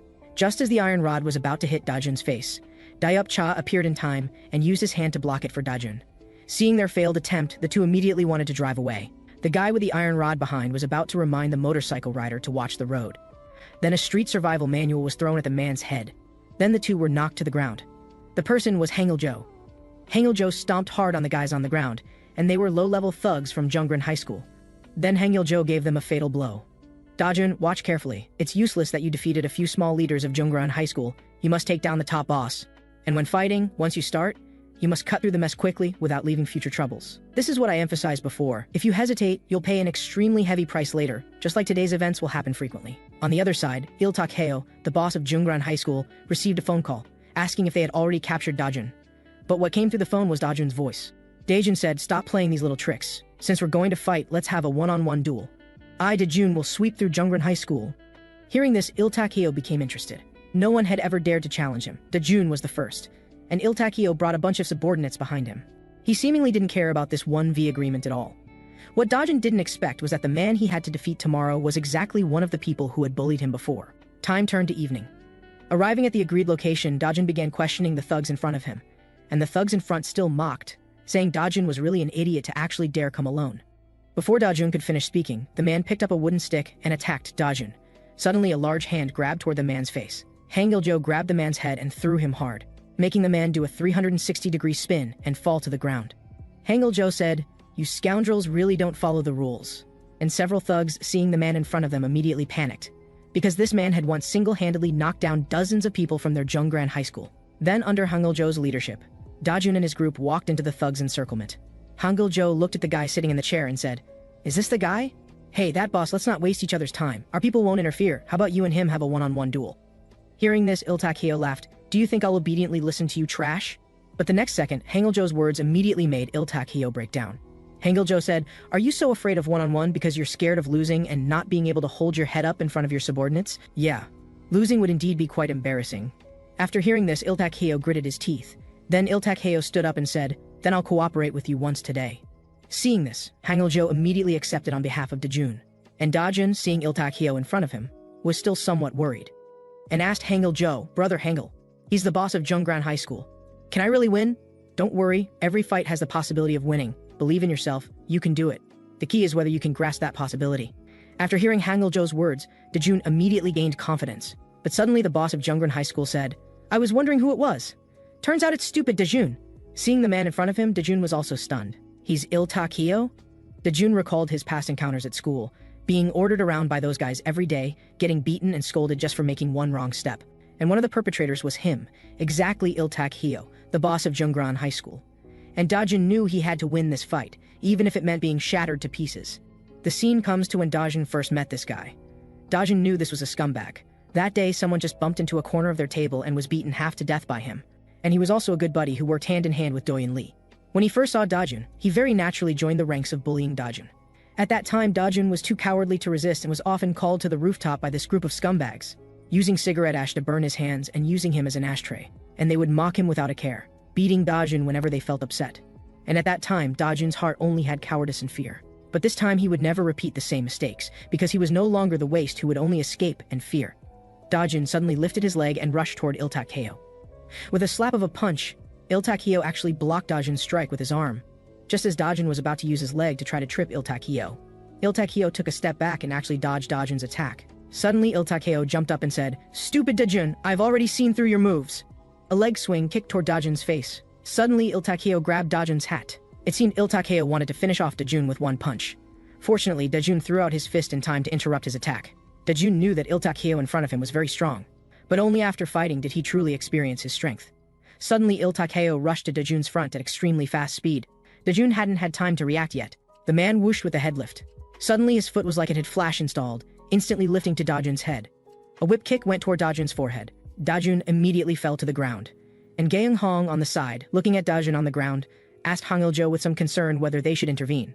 Suddenly Dayup Cha nearby said, "I think we can wait a bit more, because during this time, that kid has been undergoing extremely harsh training every day.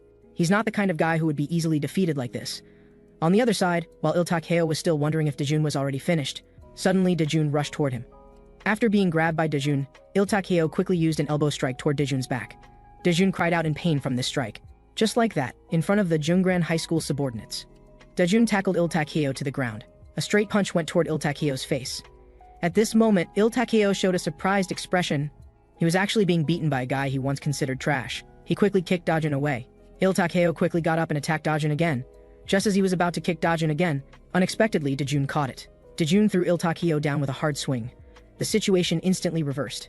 And the subordinates around seeing the scene were also somewhat surprised. Their boss actually had similar strength to Dajun. Had that kid really been bullied before? And hearing this, Il-tak-hyo was also somewhat angry. He was actually being beaten in front of his subordinates. And at this time, Dajun was giving him a feeling of pressure. Suddenly, Il-tak-hyo fiercely grabbed Dajun's hand. In an instant, Dajun's hand was twisted in a 360-degree rotation. Dajun immediately winced in pain. Images of being bullied by these scumbags suddenly flashed through his mind. Even though he was miserable back then, he couldn't fight back. Even when I think I'm doing well, IT shows up out of nowhere. The face I used to make when I was being bullied just comes out. But this time, I won't let you do whatever you want anymore. The pain you put me through back then, whether it was grueling training, or the combat practice that Hangul-jo made me do, or getting beaten up by others, I can endure it all, as long as I can make you show the same humiliated expression I once had. And this strike finally broke through Dajun's years of psychological barriers. With a loud crash, Il-tak-hyo was instantly sent flying by Dajun, blood spattering. Just when Gaeung Hong and the others thought it was all over, suddenly Gaeung's expression changed.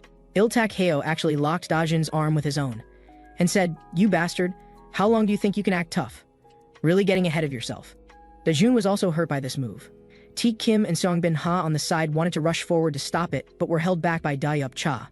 Then they looked at Hangul-jo, but Hangul-jo didn't seem worried at all. Just like that, Dajun and Il-tak-hyo were locked in a stalemate under everyone's watchful eyes, and Dajun's hand kept making cracking sounds. At this moment, Dajun surprised Il-tak-hyo, and just as he was about to persuade Dajun to give up struggling, suddenly Dajun burst forth, enduring the pain. He kicked off with both feet, his whole body flipped 180 degrees.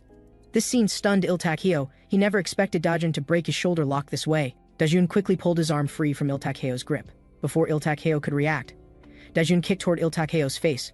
Dajun quickly grabbed Il Tak-hyo and swung his fists. In front of the Jungran High School lackeys, he punched the man's face again and again, instantly reversing the situation.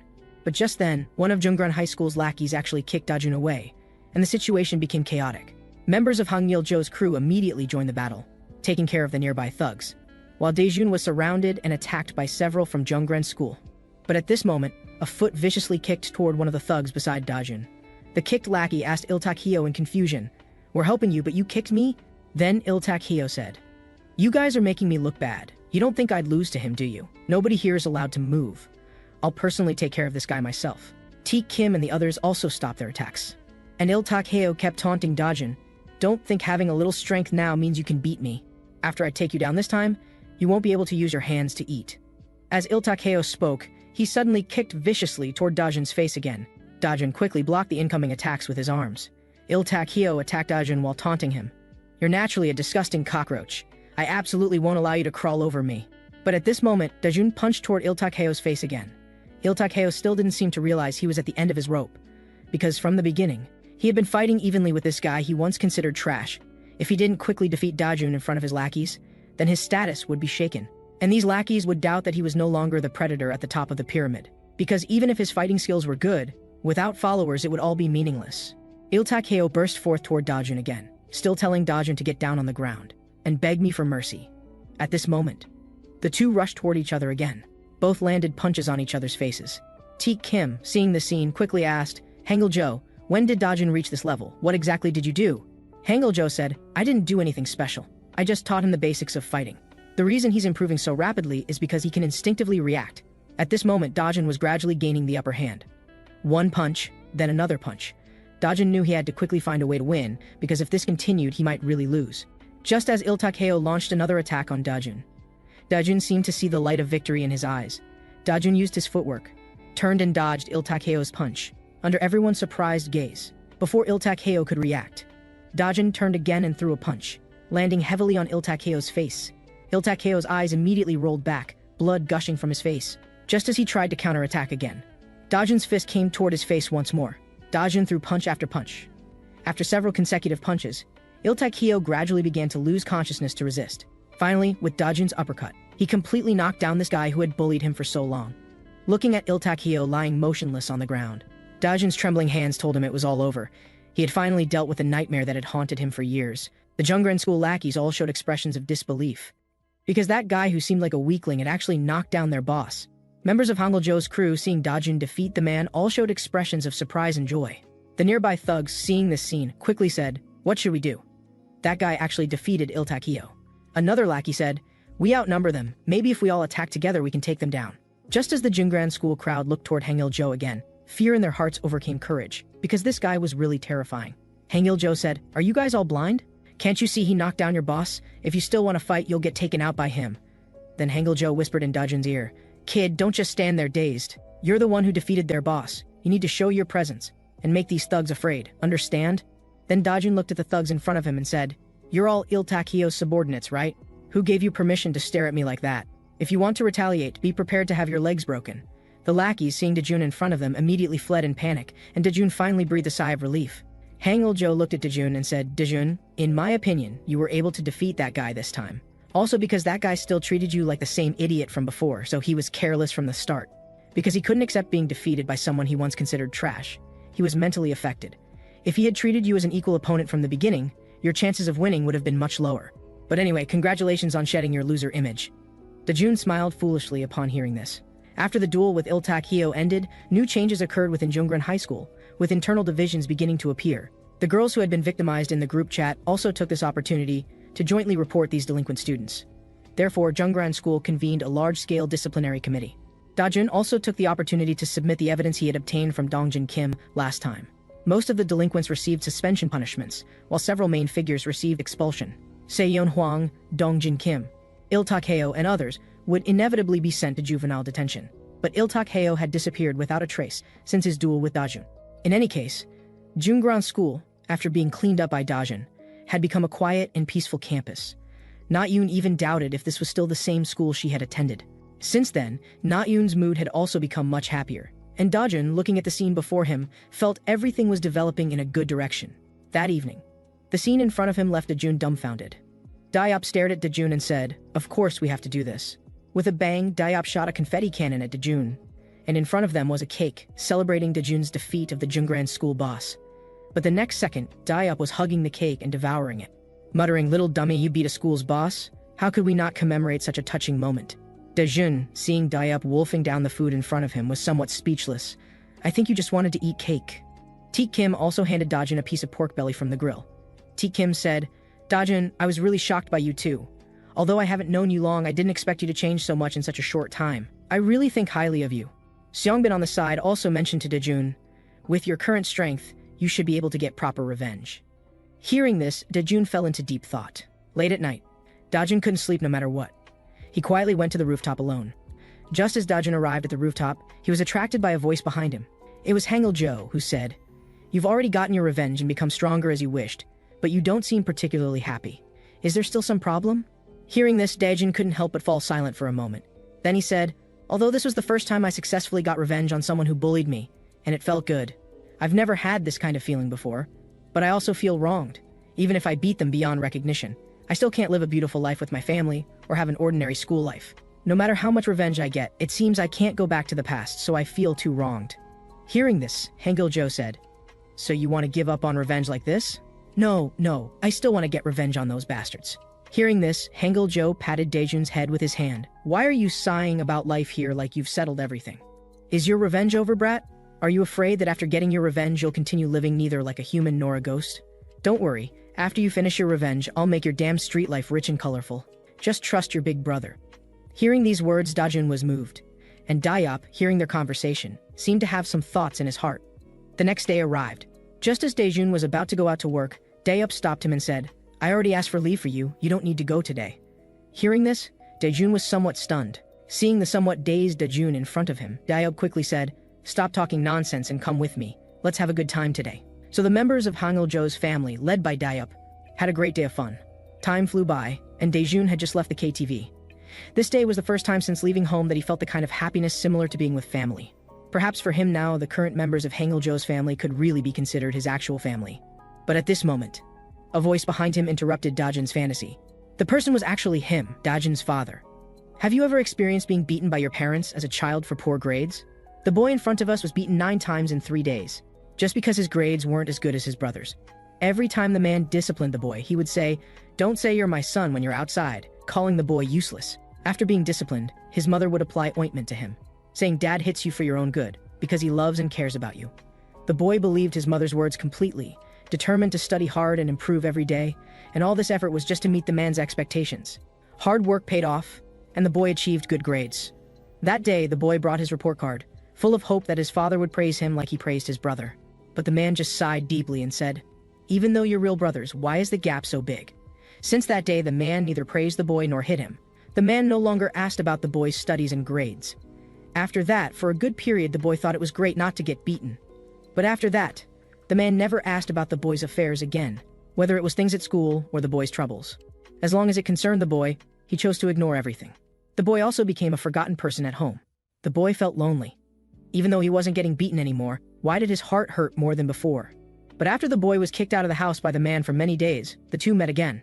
What greeted him was a big slap from the man. Dajun was left bewildered by this hit. The man scolded, "Don't you know to come home after going out? Do you still consider me your father? Because of you, I've lost face in front of the neighbors. Stop embarrassing yourself outside and come home with me right now. I'll deal with you properly when you get home." Hearing the man's words, Dajun was also somewhat angry, because after being kicked out of the house for so long, when they met again, he wasn't greeted with the man's concern, but with scolding and beating. At this moment, Dajun had begun to lose hope in the man. Dajun also mustered courage and shouted angrily at the man, "Since you don't want me, then abandon me completely. Don't try to fulfill a father's responsibility now." Hearing this, the man trembled with rage. What greeted the boy was another beating. While beating him, the man kept cursing, "You've stayed outside too long, haven't you? How dare you talk to me like this? Fine. I don't care whether you live or die outside. Do whatever you want. I shouldn't have let your mother give birth to you in the first place." Dajun let the man beat him until his face was covered in tears. But at this moment, the man was pulled away by someone behind him. It was Hangul-jo. The man immediately said, "Let go quickly, You don't look like a good person." Hearing this, Hangul-jo said, "As you said, I am indeed a real thug, but if you dare to hit him again, I absolutely won't let you off, even if you are Dajun's father. While I'm still being polite to you, you'd better leave quickly." Hearing this, the man said to Dajun, "Dajun, are you mixing with these improper people now? Do you want to ruin your life? This is the last chance I'm giving you to come home. Are you coming back or not? If you don't come with me today, don't ever think about entering the house again." Hearing this, Dajun was completely disappointed in the man and said, "I agree with your thinking. I don't need that cold house either." Hearing this, the man gradually became speechless and left under their gaze. Dajun's heart also went through intense struggle. "It's really over, I have no family anymore." Just as Dajun was still immersed in the pain from earlier, Hangul-jo interrupted him. Dajun quickly pushed away Hangul-jo's hand and asked, "What are you doing?" Hearing this, Hangul-jo said, "Don't be sad about losing family like that. You'll always find real family. People connected by blood aren't necessarily real family. Heart-to-heart connection is what matters most." Hearing this, Dajun burst into tears. Although this incident happened today, his heart seemed to find peace. Dajun, who once thought leaving home meant no hope, but now he already had perfect family. After living outside for several months, Dajun had adapted to his new life, and his past life was gradually fading away. Daily training had become his routine. He was occasionally teased by T. Kim and Seong Bin, and his daily work at the pizza shop. He would still encounter troublemakers.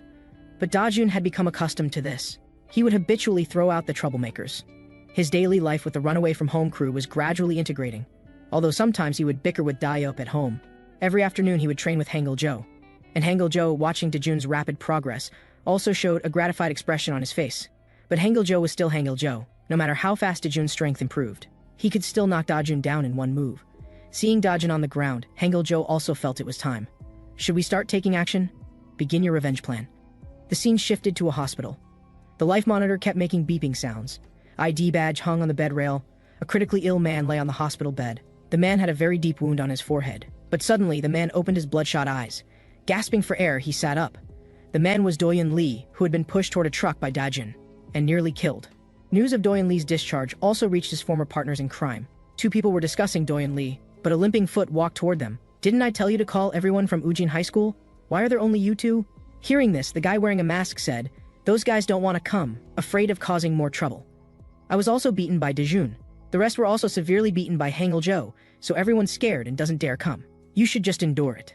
As soon as he finished speaking, Doyun Lee exploded. "I was made into this state by that kid, and you want me to endure it? Damn it, do you think I'm easy to bully too? Shut your stinking mouth right now and come beat him up with me immediately."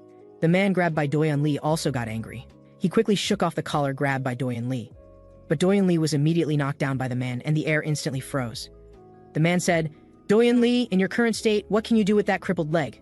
Hearing this, Doyun Lee said viciously, "So what if my leg is crippled? You mean you won't go with me?" The two explained, "It's not that, even if we go now." Before they could finish, Doyun Lee interrupted, "You damn bastards. I knew you'd be like this. I heard you didn't even visit me when I was sick. You disloyal bastards." Then he left under their gaze, going alone to settle accounts with Dajun. The scene shifted. At this moment, Dajun came to Na-eun's school to bring her an umbrella. The boss said it might rain when school lets out, so he asked me to bring you an umbrella. Na-eun saw Hangul-jo behind Dajun and said, "Why did Hangul come too?" Hearing this, Hangul said, "Haha, I wanted to eat free pizza from your house, so I followed along." Then the group left amid chatter, but they didn't notice someone in black wearing a hat was following them. Doyun Lee was staring at them maliciously.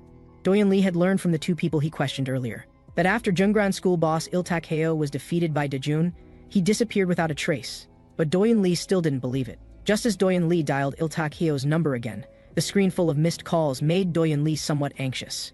So Doyun Lee kept following Dajun and his group. But at this moment, Dajun's group encountered a bunch of thugs bullying someone. A man walked toward Hangul-jo. "Can't you see we're busy? Stay here and I'll break your legs." Immediately the two locked eyes, and the man, seeing Hangul-jo unmoved, became furious. He threw a punch at Hangul-jo. With a slap, the man was knocked down. Seeing the scene, Dajun immediately launched an attack on the nearby thugs. With an uppercut, the guy in front of him immediately started bleeding. Just like that, the two began counterattacking under everyone's siege. Doyun Lee, who was following Dajun, was stunned seeing this scene. At this moment, several thugs finally realized something was wrong, because the two in front of them were very strong. Looking at the man again, they suddenly realized this was Hangul-jo. The two panicked. They immediately pulled their accomplices and fled under the two's gaze. At this moment, everyone also noticed the uncle nearby. Hangul-jo said, "Uncle, do you know this area is dangerous? Be more careful in the future and don't provoke them." But the uncle quickly said, "No, those people deliberately targeted me. They first confirmed my identity, then attacked me. Someone who knows me must have deliberately instructed them to find me. Hang Il-jo, seeing this familiar investigation method, also realized something was wrong, because this was a common method used by the organization he once belonged to. Had they come back? Doyun Lee, watching the scene from a corner, finally realized that Dajun was no longer someone he could bully at will, because in Doyun Lee's current state, he definitely couldn't beat him. Was he actually scared of him now? So Doyun Lee left cursing. But at this moment, a hand landed on his shoulder, and he heard, "Why is your mouth so dirty? Were you just cursing at us?" Doyun Lee asked in confusion. "What do you want?" But the next second, the man slapped Doyun Lee. "I'm just looking for trouble. What can you do about it? Quickly hand over your wallet and phone." But who was Doyun Lee? He wouldn't allow such threats. He threw a punch at the man's face. "Damn it, you dare rob my wallet?" But the next second, amid sounds of punching and kicking, Doyun Lee was stepped on by the man. Doyun Lee also realized that in his current state, he couldn't beat them. So he began to beg for mercy. But how could the troublemaker easily let him go? A half-eaten ice cream was thrown in front of Doyun Lee. A voice said, "Eat it. If you eat it in front of us, we'll let you go." Then the man pressed Doyun Lee's head down hard. But just as his mouth was about to touch the ice cream, one of the guys nearby was knocked to the ground. The man, seeing his accomplice knocked down, immediately got up and charged at the person in front. But the next second, the man was also knocked down. "There are more and more guys like this lately. We've driven away 2 groups today." Dajun said, Can you get up by yourself?" Hearing Dajun's voice, Doyun Lee panicked. The scene shifted. In Doyun Lee's life, there was also a past he wanted to erase, though it was very brief. As a child, Doyun Lee had also been isolated, just because he was fat. Classmates often looked down on him and mocked him. Each time, Doyun Lee didn't dare talk back, nor did he dare look directly into their eyes, until the day Doyun Lee learned to fight back. That moment when Doyun Lee looked down at the guy he had beaten, Doyun Lee realized what life was. After that, Doyun Lee was determined never to return to the past, but a voice nearby suddenly interrupted Doyun Lee's recollection. Dajun said, "Let me help you up. You can grab my hand." Looking at Dajun's outstretched hand, Doyun Lee's whole body trembled. Then he immediately got up and walked away. But due to his current physical condition, he could only limp along. But Dajun's voice rang out again, "Let me help you walk." Doyun Lee began to panic. Watching Dajun gradually approach, if he was discovered, he might get beaten badly. But at this moment, it suddenly started raining heavily. Doyun Lee, dragging his crippled leg, just wanted to quickly leave this damn place. Dajun, watching the man in front, was still somewhat worried. And just when Doyun Lee thought Dajun wasn't following anymore, he finally breathed a sigh of relief, thinking to himself that after leaving here, he would find someone to beat him up badly. Just as Doyun Lee was thinking this, an umbrella blocked the rain above his head. Dajun said, "I can see you're not in good health. Take this umbrella and walk with it." Just as Dajun was about to hand the umbrella to the man in front, Doyun Lee pushed Dajun away, and walked away without looking back. But Dajun, still somewhat worried about the man in front, said, "You shouldn't refuse me." But at this moment, a familiar yet strange voice mixed with the rain, "Please, stay away from me." Though the voice was small, perhaps because of the rain it was somewhat unclear, but Dajun instinctively felt uncomfortable and got goosebumps. That subtle voice touched something deep in Dajun's buried memories. But why did I feel uncomfortable that day, yet still sent that person away? Maybe it was because of the rainy day, or maybe someone was waiting for me. And Dajun still regrets what happened that day. The scene shifted. Hang Il-jo said to Dajun, "Recently, whether in personal practice or real combat practice outside, you far exceeded the passing grade. I declare your fighting course officially graduated." Hearing these words, Dajun's eyes filled with tears. Then Dajun, watched by the Hangil family members, received the graduation gift Hang Il-jo handed him. T. Kim on the side also remembered those past days. Seeing Dajun putting on his clothes in front of them, Dayup said, "Now there's only one thing left for us to do. Our group is going to Ujin School where you used to study." Hearing this, Dajun was somewhat surprised. "You're going too? This is my personal matter. It's fine if you don't go, and I need to settle this myself." But the next second, Dayup said again, "What are you talking about? How can it be just your business? You're also a member of the Hangil family. Don't worry, we won't interfere directly. If you suddenly get scared during the fight, just make a gesture." Looking at everyone, Dajun was moved. Then he said, "Thank you everyone. It's time for me to settle my past life." At this moment, Doyun Lee is here. Dejected, he staggers to the edge of the overpass, wanting to end his life. Just when Doyun Lee thought everything was over, his phone suddenly rings. The screen clearly shows 5 big characters, Jungnam High School, Iltak-hyo. As Doyun Lee answers the phone, he hears the voice on the other end say, "Are you awake, Doyun Lee? Why are you looking for me so urgently after waking up? But I think I know the reason." Hearing Iltak-hyo's words, Doyun Lee immediately roars in anger. "Why are you only answering now? Do you know what kind of humiliation I suffered from Dajun?" Upon hearing this, Iltak-hyo says, "You went to find him so quickly. That kid has changed a lot. With your current state, you probably can't beat him." Hearing these words makes Doyun Lee even more furious. "Damn it, you're still talking sarcastically here. I heard you also lost to that Dajun. and you were expelled from Jungnam High School. You can't even gather your brothers anymore. What can you do? Il-Takeo says, I don't need that broken place anymore. But at this moment, screams of agony can be heard behind Il-Takeo as a guy with a wrench keeps pulling out the teeth of the person in front of him. Doyeon Lee also hears this terrifying sound and immediately asks what that sound was just now. Il-Takeo says, I've now joined an organization that's even more fun than Jungnam High School. Have you heard of Haegwang? The guys here will use violence to do things for others as long as they're paid. Doyeon Lee asks in disbelief, Are you telling the truth? Il-Takeo says, Don't doubt my words. Everyone at Haegwang is carefully selected trash. They do everything except use violence, threats, kidnapping, everything. So as long as you bring money, you can do whatever you want. This conversation between the two also sets up foreshadowing for a certain day in the future. Time comes to the next day. Dajun continues to work at the pizza shop as usual. Dajun is secretly thinking that after he completes his revenge, he wants to take his relationship with Na-eun to the next level. But recently there's one thing that concerns Dajun. That is, he learned from Hangil-jo that the Haegwang organization has recently risen from the ashes. They could appear around the Hangil-jo family at any time, and anyone around the Hangil-jo family could become a target. Dajun also understands that he must protect the people around him.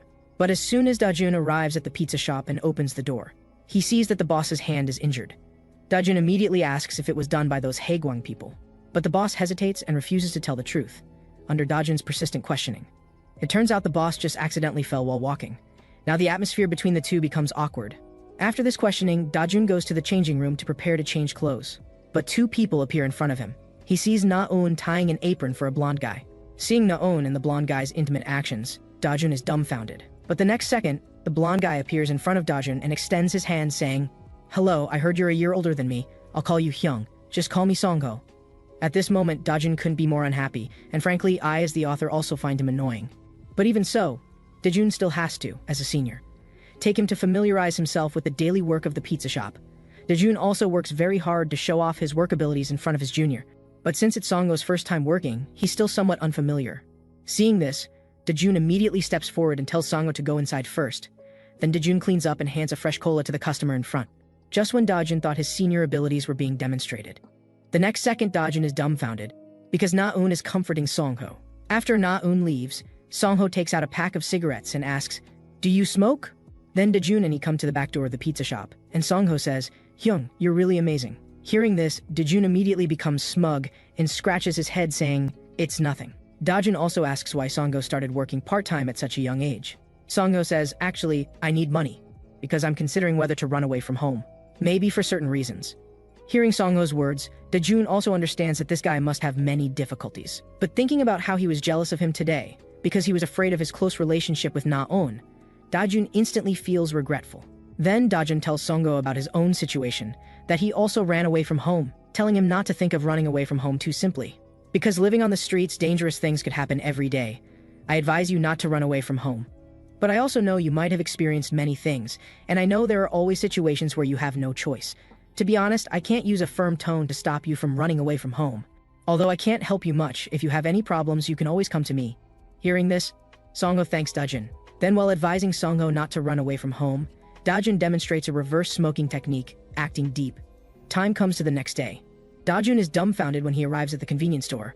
In just one day, Songho has learned to make pizza dough in front of everyone.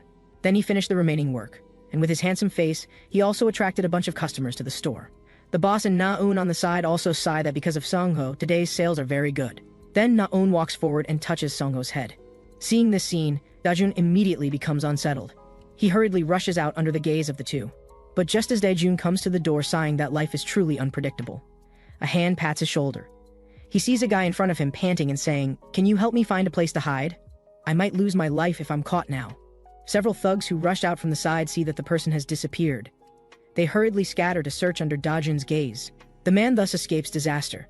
From the man's words, he learns he's a member of a very famous organization, just as Dajun thought the organization he mentioned wouldn't be Haegwang.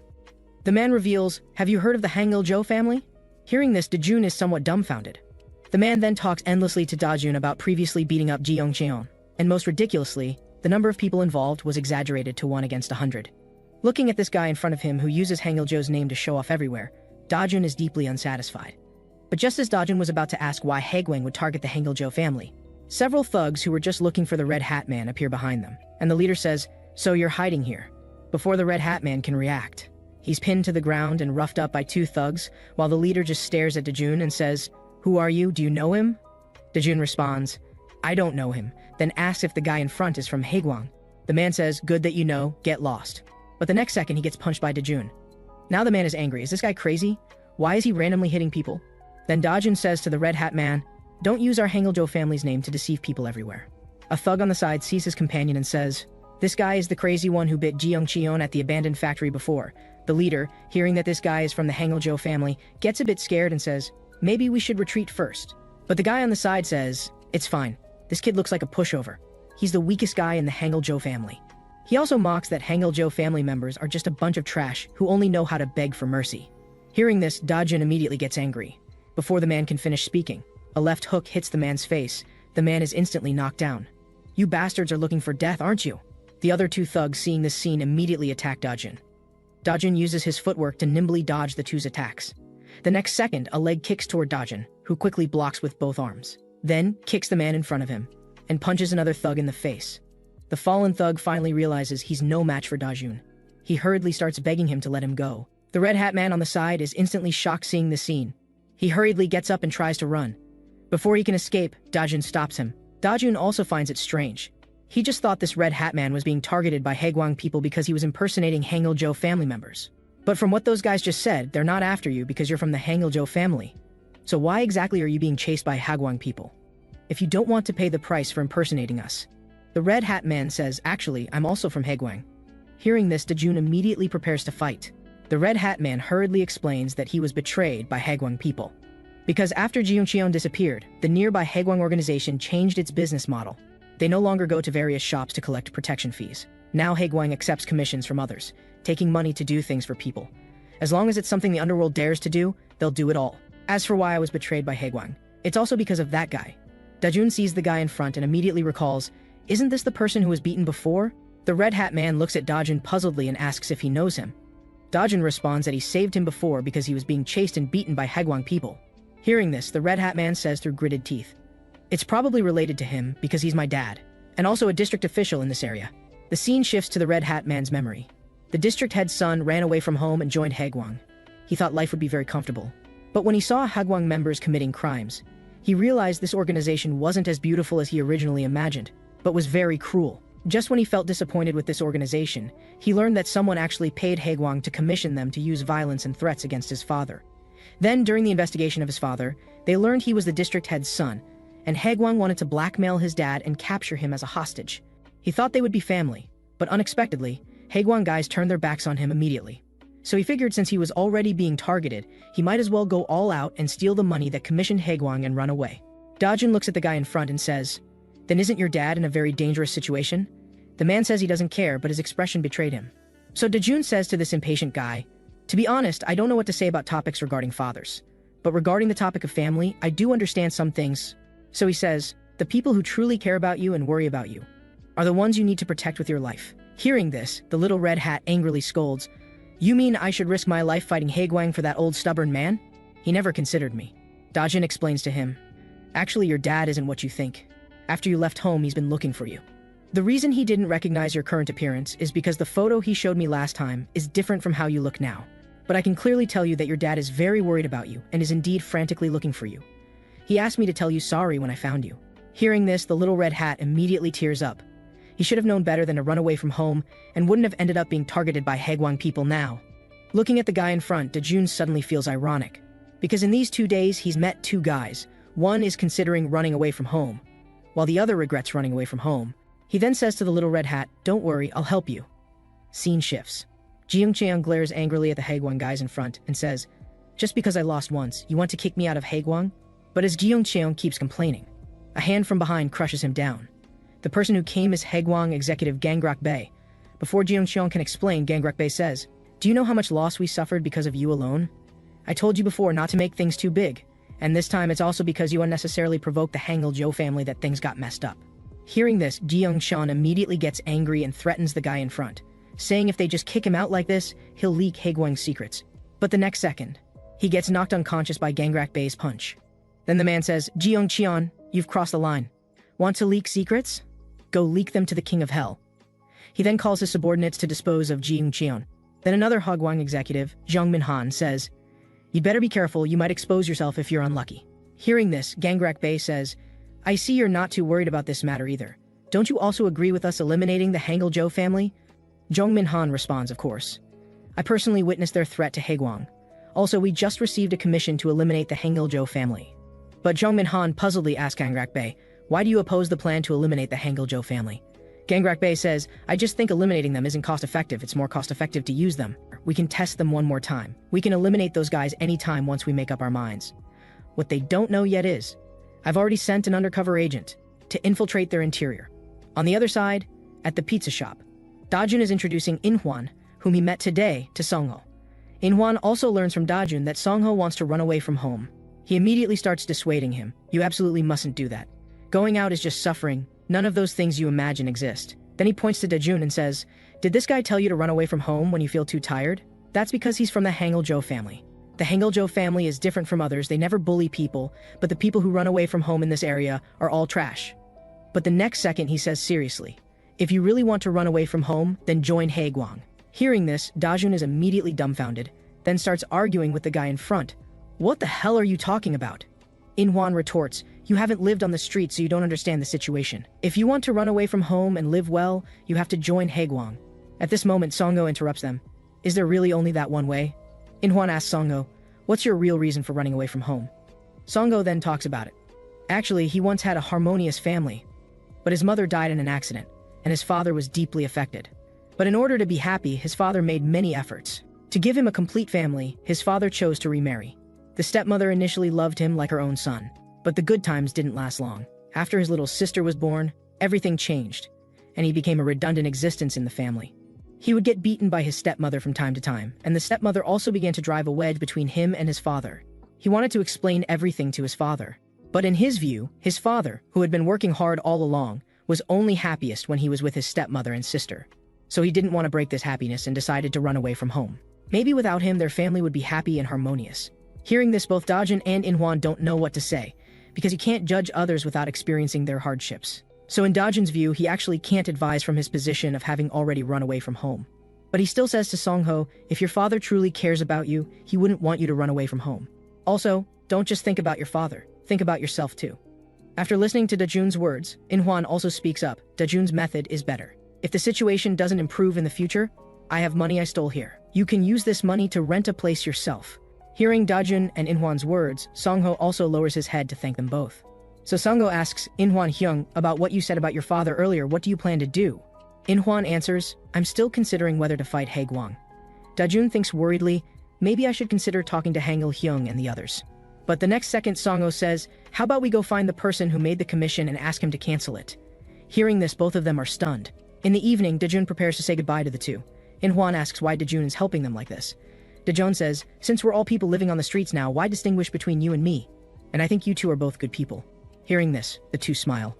Then In-hwan suddenly hugs Dajun and says, Dajun, you're such a good person. After chatting for a while, Dajun leaves. But after Dajun leaves, unbeknownst to him, one of them reports to Hagwang executive Gangrak Bae. The phone rings with beeping sounds. A voice says, hello, it's me. From my observation, this Dajun guy is just a bleeding heart. Do I need to keep watching him? The voice on the other end says, keep observing. If he has no use value, just eliminate him. Scene shifts. To help Song-ho and In-hwan, these two runaway guys, Dajun proactively asks Hangul-jo family members for their help. The next second, he's met with Dayup Cha's outburst. Are you out of your mind? Do you think we're righteous good people? Song Bin-ha also says to Dajun, Dajun, you need to distinguish that their running away from home is different from the merchants in this area who are in trouble. Gyeong Hong also talks about her experience. Dajun still doesn't understand this area well enough. Because you ran away from home and joined the Hangul-jo family. But actually, many runaway guys in this area are very dangerous. The first runaway from home crew I joined almost sold me to a nightclub. But fortunately, I ran fast and met the Hangul-jo family. Dajun still feels that the two guys he met don't seem like bad people. But Hangul-jo says, maybe you're right, but on these streets, the only people you can trust are us. That night, Dajun reflects on today's conversation with Hangul-jo and the others, knowing they're looking out for him. But kind-hearted Dajun still wants to help them. So the next day, he and In-hwan and Song-ho find the guy who commissioned Haegwang to use violence against In-hwan's dad. He's also his dad's colleague and district delegate Hyung-yu Kim. The group is discussing how to get him to cancel the commission. But Hyung-yu Kim then walks into a nightclub, just as Dajun is looking at how they can't get in. The next second, the group appears inside the nightclub. It turns out In-hwan pulled out several fake IDs to help them sneak in. The group is quite surprised, but In-hwan says these are essential equipment for runaways. So the group starts searching for the official who just came in. In another private room, Hyung-Yu Kim is looking lustfully at two girls. He seems to be exploring life with the two girls beside him. But at this moment, one of the girls beside him doesn't seem very sensible and doesn't finish the drink Hyung-Yu Kim handed her. What greets her is a big slap from Hyung-Yu Kim. The woman is instantly slapped with a red face. But Hyung-Yu Kim is already furious at this point. He immediately kicks all the women out of the private room, and Dajun's group happens to encounter this scene. Then Hyung-Yu Kim's angry roar comes from the room, "Hurry up and call your manager over." Dajun's group also learns from the women that the person inside is indeed the guy they're looking for. As Hyung-Yu Kim keeps cursing, Dajun's group walks into the private room. Hyung-Yu Kim, who's currently furious, sees the group in front of him and curses. "Where did you little bastards come from? Get lost quickly." In-hwan looks at the man in front and says, "I know about you commissioning Haegwang to use violence against others. If you don't quickly contact them to cancel it, I'll spread this matter." Hearing this, Hyung-Yu Kim is dismissive of In-hwan's words. He's a district official in this area, so how could he be afraid because of a few words from a wet behind the ears kid? He then says, "Are you enemies of Haegwang, or did Byung-shul hire you?" But that idiot probably doesn't have that kind of brain. Hearing this, In-hwan immediately gets angry. He grabs Hyung-Yu Kim's collar. But before he can act, he's stopped by thugs from behind. And the person who arrives is the nightclub's manager Park. Seeing Manager Park's arrival, Hyung-Yu Kim immediately shakes off In-hwan's hand and calls for them to deal with Dajun and the others. Seeing the fierce-looking guys in front, In-hwan and Song-ho are immediately scared and trembling all over. The two are still discussing what to do, when Manager Park throws a punch at In-hwan. With a thud, Manager Park gets knocked down. Dajun appears in front of the two. "You both hide behind me." Seeing Dajun's appearance, the two ask, "Dajun, can you handle this?" Dajun responds, "A man can't say he can't handle it," then assumes a fighting stance. Manager Park is also helped up by his subordinates. From his subordinate, he learns that Dajun's group used fake IDs at the front desk to get in. Little does he know this is a pervert that even other perverts would call a pervert. To make a woman pay back her father's debt, he actually demands the woman accompany clients for a whole day. If he encounters clients he doesn't like, he'll cripple them, and he boasts that you shouldn't come to nightclubs if you don't have enough money. Having never been beaten since childhood, he was actually hit by a young punk in front of him. This completely enrages Manager Park. He immediately calls his subordinates to cripple Dajun and bring him before him. Facing the siege of two thugs, Dajun hurriedly goes on the defensive. Then seizing the opportunity, he lands a left jab on the man's face in front. The other thug, seeing Dajun's reckless fighting style, hurriedly blocks with his arms, but the man has been fighting in nightclubs for years after all. After defending, he throws a straight punch at Dajun, which Dajun also blocks with his arms. Both sides fight evenly matched. Just as Dajun seizes the opportunity to step on the man's foot in front, and wants to punch the man's face. With a bang, Dajun gets kicked away by Manager Park, then crashes heavily onto the table. At this moment, Manager Park lifts his leather shoe and kicks hard at Dajun. Dajun is instantly beaten until his eyes roll back by Manager Park. Manager Park calls his subordinates to grab Dajun. With a crash of the bottle, Manager Park grabs half a broken bottle to attack Dajun's face. At this moment, Dajun finally realizes he was careless. But suddenly the bottle in the man's hand gets knocked away. And the subordinate holding Dajun also gets knocked down by Song-ho with one punch. Song-ho appears in front of Dajun. Song-ho trembles and says, "I want to fight." In-hwan, seeing Song-ho enter the battle, also appears beside Song-ho. The situation instantly becomes 3 against 3. But the next second, Dajun pushes the two aside. "You two haven't fought before, just fight one person. I'll take on two." Both sides are about to engage in battle. Manager Park first kicks at Dajun, who hurriedly dodges. Dajun also knows that fighting 1 against 2 is still very taxing, but the opponents seem to be underestimating him. But the more they underestimate him, the better his chances become. Dajun seizes a gap to dodge, and lands an uppercut on the man's face in front. Manager Park, seeing his fallen subordinate, also knows he can't underestimate the guy in front anymore. But the next second, Dajun fiercely attacks Manager Park. However, the attack is instantly neutralized by Manager Park. What greets Dajun is a fierce strike from Manager Park. Dajun is instantly beaten until he spits up stomach acid. Manager Park now knows Dajun wants to attack his chin, so he quickly blocks Dajun's attack with his arms. But due to the difference in strength, Dajun takes another left jab from Manager Park. Dajun also seizes this opportunity to counterattack. As Dajun closes the distance, his arms gather strength. Just as both sides' attacks are about to hit each other, Dajun fiercely punches Manager Park's stomach, landing a heavy blow to Manager Park's chest. Manager Park spits up stomach acid and his eyes roll back. Manager Park tries to get up and strike back, but what greets him are several more straight punches from Dajun. With a bang, Manager Park falls down. Dajun hurriedly looks toward In-hwan and the others. Under In-hwan's surprised gaze, Song-ho has already knocked down the man. while still acting like he doesn't know what's happening.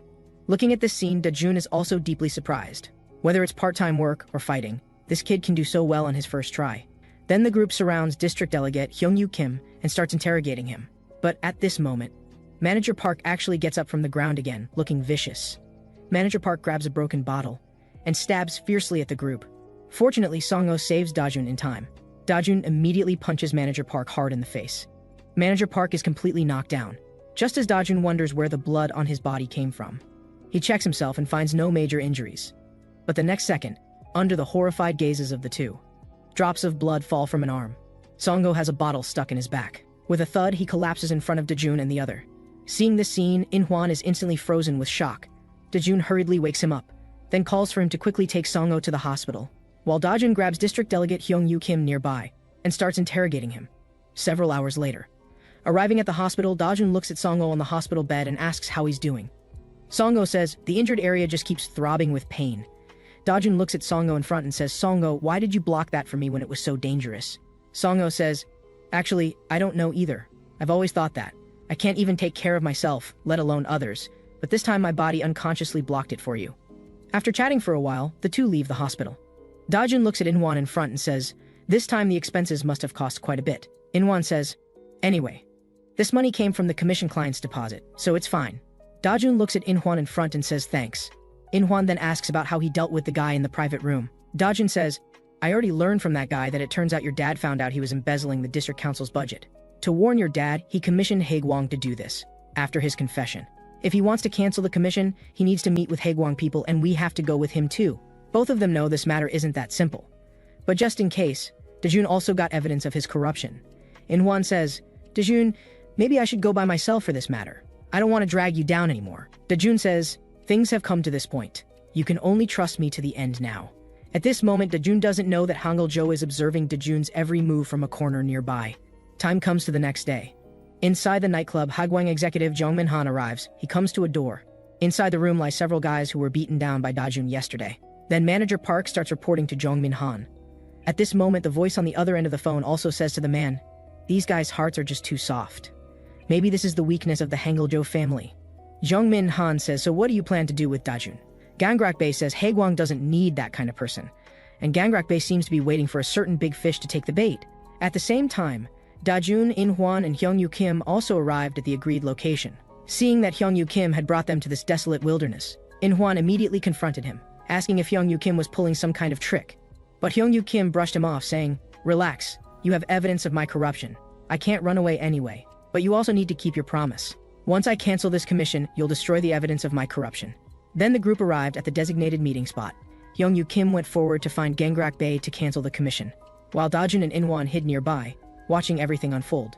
Just then, a figure appeared before Hyung-Yu Kim, someone with mud-covered feet, dragging a shovel in his hands. This scared Hyung-Yu Kim so much that he immediately sat down. The man then said, "Hyung-Yu Kim, we meet again." Dajun, watching from the side, felt immense pressure and just wanted to leave as soon as Hyung-Yu Kim canceled the commission. Gangrak-bae then said to Hyung-Yu Kim, "Sorry I'm late, I had a bit of work left to finish. I was going to have my subordinates handle it. But the guy we're dealing with this time is someone I particularly care about, so I decided to handle it personally." He then asked Hyung-Yu Kim, "I heard you want to cancel this commission?" Hyung-Yu Kim replied, "Yes, I think we've given them sufficient warning, so it's no longer necessary." Gangrak-bae then said, "That's fine. You just need to pay the remaining money." Hyung-Yu Kim asked in confusion, "I'm canceling the commission, so why do I still need to pay?" But remembering that his leverage was still in Dajun's hands, Hyung-Yu Kim agreed. However, the next second, Gangrak-bae said, "Actually, besides that district chief, other people also know about your corruption." Hyung-Yu Kim was shocked and asked, "What do you want? Are you threatening me now?" Gangrak-bae replied nonchalantly, "That depends on how you see it. I just want to make a deal with you. If you can regularly give us a portion of your corruption money, we'll become your hands and feet." Hearing this, Hyung-Yu Kim said, "You mean you want me to pay protection money? But what about my corruption issue? There are still several people who know about it. If they expose it, I'm finished." But to Hyung-Yu Kim's shock, Gangrak-bae revealed, "From now on, besides us knowing about this, any third party who knows will disappear. But even though you cancel the commission, we'll still take care of District Chief Byung-chol. And that guy in the corner who threatened you with the corruption evidence? We'll deal with him too." Then, to Dajun and In-hwan's surprise, they found themselves surrounded. What Dajun and In-hwan didn't know was that they had already fallen step by step into Gangrak-bae's trap. Gangrak-bae said, "Bury these two rats for me." Then a group of subordinates on motorcycles swarmed toward Dajun and Inhuan. Dajun quickly pushed Inhuan out of the way. Facing the overwhelming numbers of Haegwang, Dajun could only take a beating. Meanwhile, Inhuan couldn't even last 3 minutes before being taken down by 2 subordinates. Then Dajun was surrounded and attacked by multiple subordinates. Dajun quickly grabbed a stone from the ground and threw it hard at a nearby motorcycle rider. Then Dajun swiftly picked up the iron rod that had fallen from his attack, and with a sharp swing, accurately pierced it into the tire of another motorcycle rider. Before the thug could get up, Dajun delivered a powerful kick to his chin, then immediately created distance. Dajun then charged toward Hyung-Yu Kim, hoping to use him as leverage to escape. But just then, a shovel flew through the air and blocked Dajun's path. Gangrak Bey slowly walked toward Dajun, saying, "Hangul-jo's family, Dajun, your skills are pretty good. I was going to let my subordinates handle you, but it seems that would take some time. Let me deal with you personally." Dajun felt immense pressure facing this man, because the aura this man emanated was completely different from anyone he'd encountered before. If he lost here, not only would he be finished, but Inhuan would be too. Before Dajun could think of a strategy, Gangrak Bey threw a punch at him. Dajun thought he could block it with his arm, but the next second, Dajun was sent flying by Gangrak Bey's punch, crashing into a tree. Being knocked away, Dajun realized how vast the power gap was between him and this man. He hadn't expected this man to be even stronger than Jeong Chon, whom he'd encountered before. Before Dajun could stand up, Gangrak Bey's next punch came crashing down toward his head.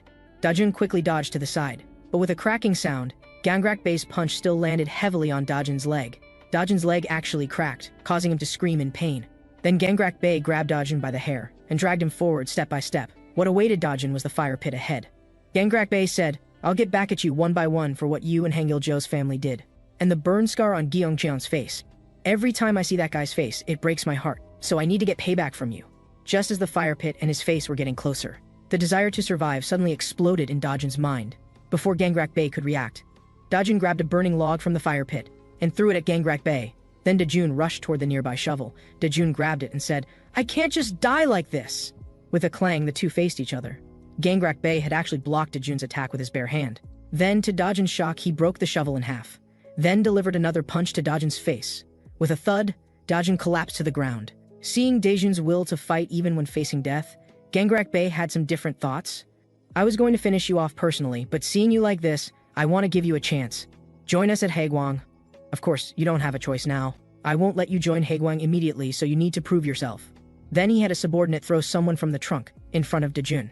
The next second, he threw a shovel in front of Dajun. Before Dajun could ask what this was about, Gangrak Bey said, "Bury him." Dajun was shocked. Faced with this choice between life and death, what would Dajun do? But the next second, the man on the ground revealed his face. It was Manager Park, who had previously stabbed Songo. Gangrak Bey said again, "This man has betrayed Haegwang and has been conducting corrupt deals behind our backs. If you eliminate him, you and your friend can live. Otherwise, you know what happens." After internal struggle, Dajun raised the shovel. With a clang, the shovel struck the ground in front of Manager Park. After making his choice, Dajun still chose kindness. He didn't want to lose his conscience. Then with a slap, Dajun was knocked unconscious by Gangrak Bey's punch. Then, accompanied by waves of pain, feeling cold all over, with a taste of dirt in his mouth, Dajun woke up from the dirt pile. 3 thugs were systematically shoveling dirt onto his body. Am I going to die like this? I still have so many things left unfinished. But just then, the thugs started falling one by one. Hangil-jo appeared and greeted Dajun. "Dajun, are you happy to see me?" Then Dajun was rescued by Hangil-jo. Dajun looked at Hangil-jo as if reborn. But just then, the surrounding thugs noticed something was wrong and rushed over. They immediately grabbed their weapons and attacked Hangil-jo. But the next second, Hangil-jo caught their weapons, and they couldn't move. Hangil-jo said, "Have you ever kissed a shoe sole?" Then delivered a kick to the thug's face. With a thud, the thug fell, and the surrounding subordinates began to realize something was wrong. This guy looked exactly like Hangil-jo. Before the thugs could react, Hangil-jo charged at 2 thugs like a fierce tiger. He kicked one thug away and declared, "I am Hangil-jo." What followed was Hangil-jo's intense offensive. One thug was already stunned, standing there with his mouth wide open. What came at him was Hangil-jo's powerful kick. Just like that, several thugs were easily handled by Hangil-jo. Then Dajun said, "Brother Hangil-jo, I'm so happy to see you." But just then, a voice rang out. Inhuan, covering his mouth, looked at Hangil-jo like a little fanboy and said, "It's actually Hangil-jo." Dajun looked at this guy and felt speechless. He had just crawled out of a pit and was already so energetic. Then he asked Hangil-jo, "Brother, how did you find this place?" Hangil-jo replied, "Recently, you've been doing strange things without saying anything, so I started secretly following you. Of course, I wasn't just being nosy. I took care of the lookouts those thugs had posted in these mountains, but then you disappeared. Then I heard motorcycle engines roaring, so I followed the sound, Hangil-jo then asked Dajun what he was doing here. Dajun pointed at In-hwan and said, "His father is in some danger, so I came to help him."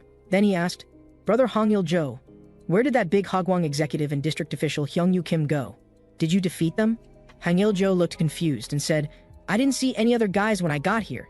Then Dajun grabbed one of the fallen thugs and asked, "Where did your executive and district official Hyung-yu Kim go?" The thug said he didn't know. He was just ordered to bury them, then Gangrak Bey drove away. The thug then struggled and said, "Let me go, I was just following Gangrak Bey's orders." When Hangil-jo heard the thug mention Gangrak Bey, things became troublesome. Then Hangil-jo pulled Dajun aside and pointed at the thug, saying, "Listen carefully. When you go back, tell Gangrak Bey this. You did indeed bury Dajun alive as ordered, and you never saw me today." The thug said fearfully, "If Gangrak Bey finds out, I'm dead." As soon as he finished speaking, Hangil-jo threw him into the pit. Hangil-jo said, "You mean you're only afraid of Gangrak Bey, not me, Hangil-jo?" Then, to Dajun and In-hwan's surprise, Hangil-jo finished handling everything. The scene changed, and as soon as they came down the mountain, In-hwan was taking photos with Hangil-jo. Then he asked Hangil-jo to sign his arm. He was truly a little fanboy. Then Dajun said, "Brother, if I want to save his father, I have to defeat Gangrak Bey. I know this sounds presumptuous, but brother, can you help me?" But In-hwan said, No need. I can't let brother Hangil-jo get involved in this matter. Maybe I can handle it alone." Hearing this, Hangil-jo said, "Is that so? Perfect then." Then he pulled Dajun aside. Hangil-jo said seriously to Dajun, "Don't provoke Gangrak Bey anymore, and don't interfere in In-hwan's affairs. Gangrak Bey thinks you're both dead anyway." But Dajun asked in confusion, "Brother, why? That guy would be nothing to you." Hangil-jo replied, "I can't touch Gangrak Bey. If I make a move on him, this won't just be a personal grudge anymore. Some things aren't as simple as you think. This is for everyone's good, understand? This world doesn't care about your sympathy." Dajun fell silent, then asked, "Then why did you help me initially? What's the difference between me and In-hwan?" Hangil-jo couldn't really answer this question, as it was indeed difficult. He turned around and said indifferently, "Do whatever you want then. But I'm telling you, I won't participate in this matter." Then Hangil-jo left with his hands behind his back. The next day, Dajun stood alone on the balcony thinking about how to defeat Gangrak Bey. But thinking about the power gap between them, he felt helpless. But thinking carefully, how did that guy know where we were? We had been monitoring Hyung-yu Kim's every move. Suddenly, his phone rang. The caller was actually Song-ho. Dajun asked how his health was. Song-ho said he heard from In-hwan that they encountered a very dangerous guy in the mountains and almost got into big trouble. Dajun replied, "Yes, he's more dangerous than I imagined. Song-ho, don't get involved in this matter." But Song-ho said, "But I want to help brother In-hwan." Just then, a voice interrupted Dajun's call. Teak Kim asked who Dajun was talking to. Dajun quickly whispered and hung up on Song-ho. Then Dajun said, "Haha, I was just chatting with a coworker." Teak Kim said ominously, "Is that so?" Then threw a punch at Dajun. Dajun was a bit confused by this punch. Teak Kim shook his bandaged arm and said, "I heard from brother Hangil-jo that you want to fight Haegwang executives. Haegwang is one thing, but Haegwang executives are completely different. There are no ordinary guys among Haegwang executives. If you want to be qualified to fight Haegwang executives, you at least need to be able to beat me, a patient with an injured arm." To Dajun's surprise, another voice rang out, "No, that's not enough. Before fighting Haegwang executives, you need to at least beat us. Gaeung Hong specialty, wrestling." With a thud, Dajun was heavily slammed to the ground. First round, Gaeung Hong wins after resting for half an hour. Dajun faced his second opponent, Seongbin Ha. This time facing Seongbin, Dajun wouldn't underestimate his opponent like before, as Dajun got into fighting stance. And through a punch, Seongbin quickly created distance. Dajun's punches always seemed about to connect, but Seongbin dodged them all. But the next second came Seongbin's counterattack. Another punch, then a punch to Dajun's abdomen. Dajun immediately collapsed to the ground. Second round, Seongbin Ha wins, after another rest. Third round, opponent Teak Kim. But before it even started, Dajun could already feel an aura similar to Gangrak Bey's from Teak Kim. But Dajun had no way back now, so he charged at Teak Kim. With several thuds, Dajun's attacks landed on Teak Kim. But no matter how hard Dajun hit him, Teak Kim remained unmoved in his defense. Teak Kim said, "You're hitting pretty hard. Looks like your strength has improved quite a bit, Dajun." As soon as he finished speaking, Dajun was kicked away by Teak Kim. Dajun was instantly beaten until he foamed at the mouth. Third round, Teak Kim, Muay Thai wins. The final opponent was Dae-up-cha. Dae-up-cha threw the first punch. Dajun counterattacked, but the next second, Dae-up-cha sidestepped and grabbed Dajun's arm. Dae-up-cha, specialty, judo. Then came an over-the-shoulder throw. Dajun was heavily thrown to the ground. Dae-up-cha said, "Dajun, is that it? You want to defeat Gangrak Bey with this level of skill? Have you ever thought that what you think is right might actually drag us down? That's what happened when Jeong Cheong kidnapped me. Teak Kim advised me to be careful. but I made a mistake I couldn't bear the consequences of, putting all of us in danger. Do you want to repeat my mistake again? Do you think you can defeat Gangrak Bey alone with your current strength? Hearing this, Dajun finally realized the gap in his abilities. Then he said, "All right, I understand. I'll give up the idea of confronting Gangrak Bey." Just when Dayap Cha thought Dajun had come to his senses, Dajun continued, "Of course, I mean for now. Like you, I can't turn a blind eye to people who need help. When I helped Na-un, I realized that my help could actually change someone's fate. And this is what I want to do after my revenge." Everyone was speechless. Then Teak Kim said, "Then as you wish, I'll make you strong enough to face Gangrak Bey. Of course, your current strength won't do. Since you have this determination now, I'll trust you. Also, we'll participate in the duel with Gangrak Bey." Dajun was surprised and said, "Why so sudden? Weren't you against me doing this?" Teak Kim replied, "Actually, this matter was unavoidable from the beginning. Brother Hangeljo also told me that Gangrak Bey is actually testing our Hangeljo family right now. If we don't take action this time, we'll become passive like last time with Jiyoung Xion. And Brother Hangeljo can't act for certain reasons. So this time, I'll lead you guys to take them down. So our fights with you were also tests to see if you could act with us. So you need to be prepared. We'll raise your strength to match Haegwang executives. Oh, and one more thing. Brother Hangeljo said their people have already infiltrated our surroundings. The most dangerous person right now is you, Dajun. Because just last night, Brother Hangeljo also discovered that one of Inhuan and Songho is a Haegwang spy. Then Dajun was brought to the warehouse below the Hangeljo family building. Hangeljo was waiting there. Dajun asked, "Brother Hangeljo, why do you say one of them is a spy? I don't understand." Hangeljo slowly opened the warehouse door. What appeared before them was a man tied up. This was Haegwang's informant who kept begging, "Let me go, I've already told you everything I know." Then Hangeljo said, "Dajun, you ask me how I know there's a spy around you. Because after we came back from the mountain last night, I felt something was strange. I was thinking on the rooftop when I discovered this guy monitoring us. From him I learned that Gangrak Bey has been watching us, and Gangrak Bey actually knew you came down alive from the mountain, which I found strange. I had clearly given those guys on the mountain a death order, saying you were already dead up there. So I called to ask those guys, and they said that before they went to report, Gangrak Bey already knew about it. But it seems Gangrak Bey got the information from someone around us. When I asked them who that person was, even they didn't know the spy's identity. So the conclusion is, whoever knew you came down alive from the mountain is the spy." Dajun was shocked, because the only people who knew he was alive besides the Hangeljo family members were Inhuan and Songho. But this sudden revelation made Dajun feel a sense of betrayal. He began to not know whom to trust, because both of them had life-or-death friendships with him. Seeing Dajun looking somewhat lost, Hangeljo said, "I can understand how you feel right now. You should understand the principle I told you before. In street life, there's no one worth trusting." Just as Dajun was feeling lost, his phone showed a missed call from Inhuan. The text message said his father was missing again. He needed to find him urgently, and Songho was with him now. But looking at the message on his screen, Dajun froze. He didn't know whether to trust them now. Dayap Cha, seeing Dajun's phone call, wanted to hang up for him, but Teak Kim stopped him, saying, "Let him choose." Dajun ultimately chose to hang up the phone in front of everyone, and put his phone in his pocket, saying, "Just like you said, in street life, there really isn't anyone trustworthy. I apologize to you all, I was too weak. Please give me strict training so I can face Gangrak Bey as soon as possible." Meanwhile, Inhuan, who couldn't get through on the phone, also had a dark expression. 2 days later, at Gangrak Bey's base, several Haegwang subordinates in the room seemed to be engaged in some violent activity. What appeared before them was the barely breathing district chief Byung Chol, Inhuan's father. Byung Chol said, "I won't collude with you like Hyungyu Kim to become a corrupt official." But just then, Gangrak Bey appeared. When Byung Chol saw Gangrak Bey, he kicked him over, which fell into the water pool behind. Gangrak Bey then had his subordinates pull him out and continued torturing Byung Chol. Just then, a subordinate rushed to Gangrak Bey shouting, "This is bad! Hangeljo family members are attacking." 2 days earlier, Dajun's group had extracted information about Gangrak Bey's base location from Haegwang's informant. From him, they learned that Gangrak Bey's base had 3 floors, with his office on the 3rd floor, room 301. Entering through the main central entrance, go to the left staircase to the 3rd floor to find his office. Each floor had about 10 Haegwang members waiting for criminal orders. 2 days later, Dajun's group arrived at Gangrak Bey's base.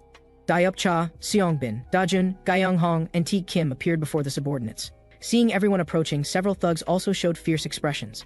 The battle immediately began. 2 thugs charged at Dajun first. Dajun delivered a left hook followed by an uppercut, and both subordinates fell. On the other side, Gayong grabbed a subordinate and slammed him into another subordinate. Teak Kim then delivered a powerful kick to both their faces. Meanwhile, Seongbin quickly created distance and circled behind a thug, then delivered a straight punch. Just then, Dajun was completely unaware that a thug was launching a sneak attack from behind. Fortunately, Dayap Cha appeared in time with a straight punch to knock him down. Then Dayap Cha patted Dajun, "Watch your back when you fight." Dajun thanked him. Then Teak Kim pointed to the side, "Everyone, pay attention, that's the passage to the second floor." Then everyone charged toward the passage. The thugs who saw the Hangul-jo family members approaching actually made way for them. Dayap-cha said, "What's the meaning of this?" A thug replied, "We can't beat you guys, so why fight?"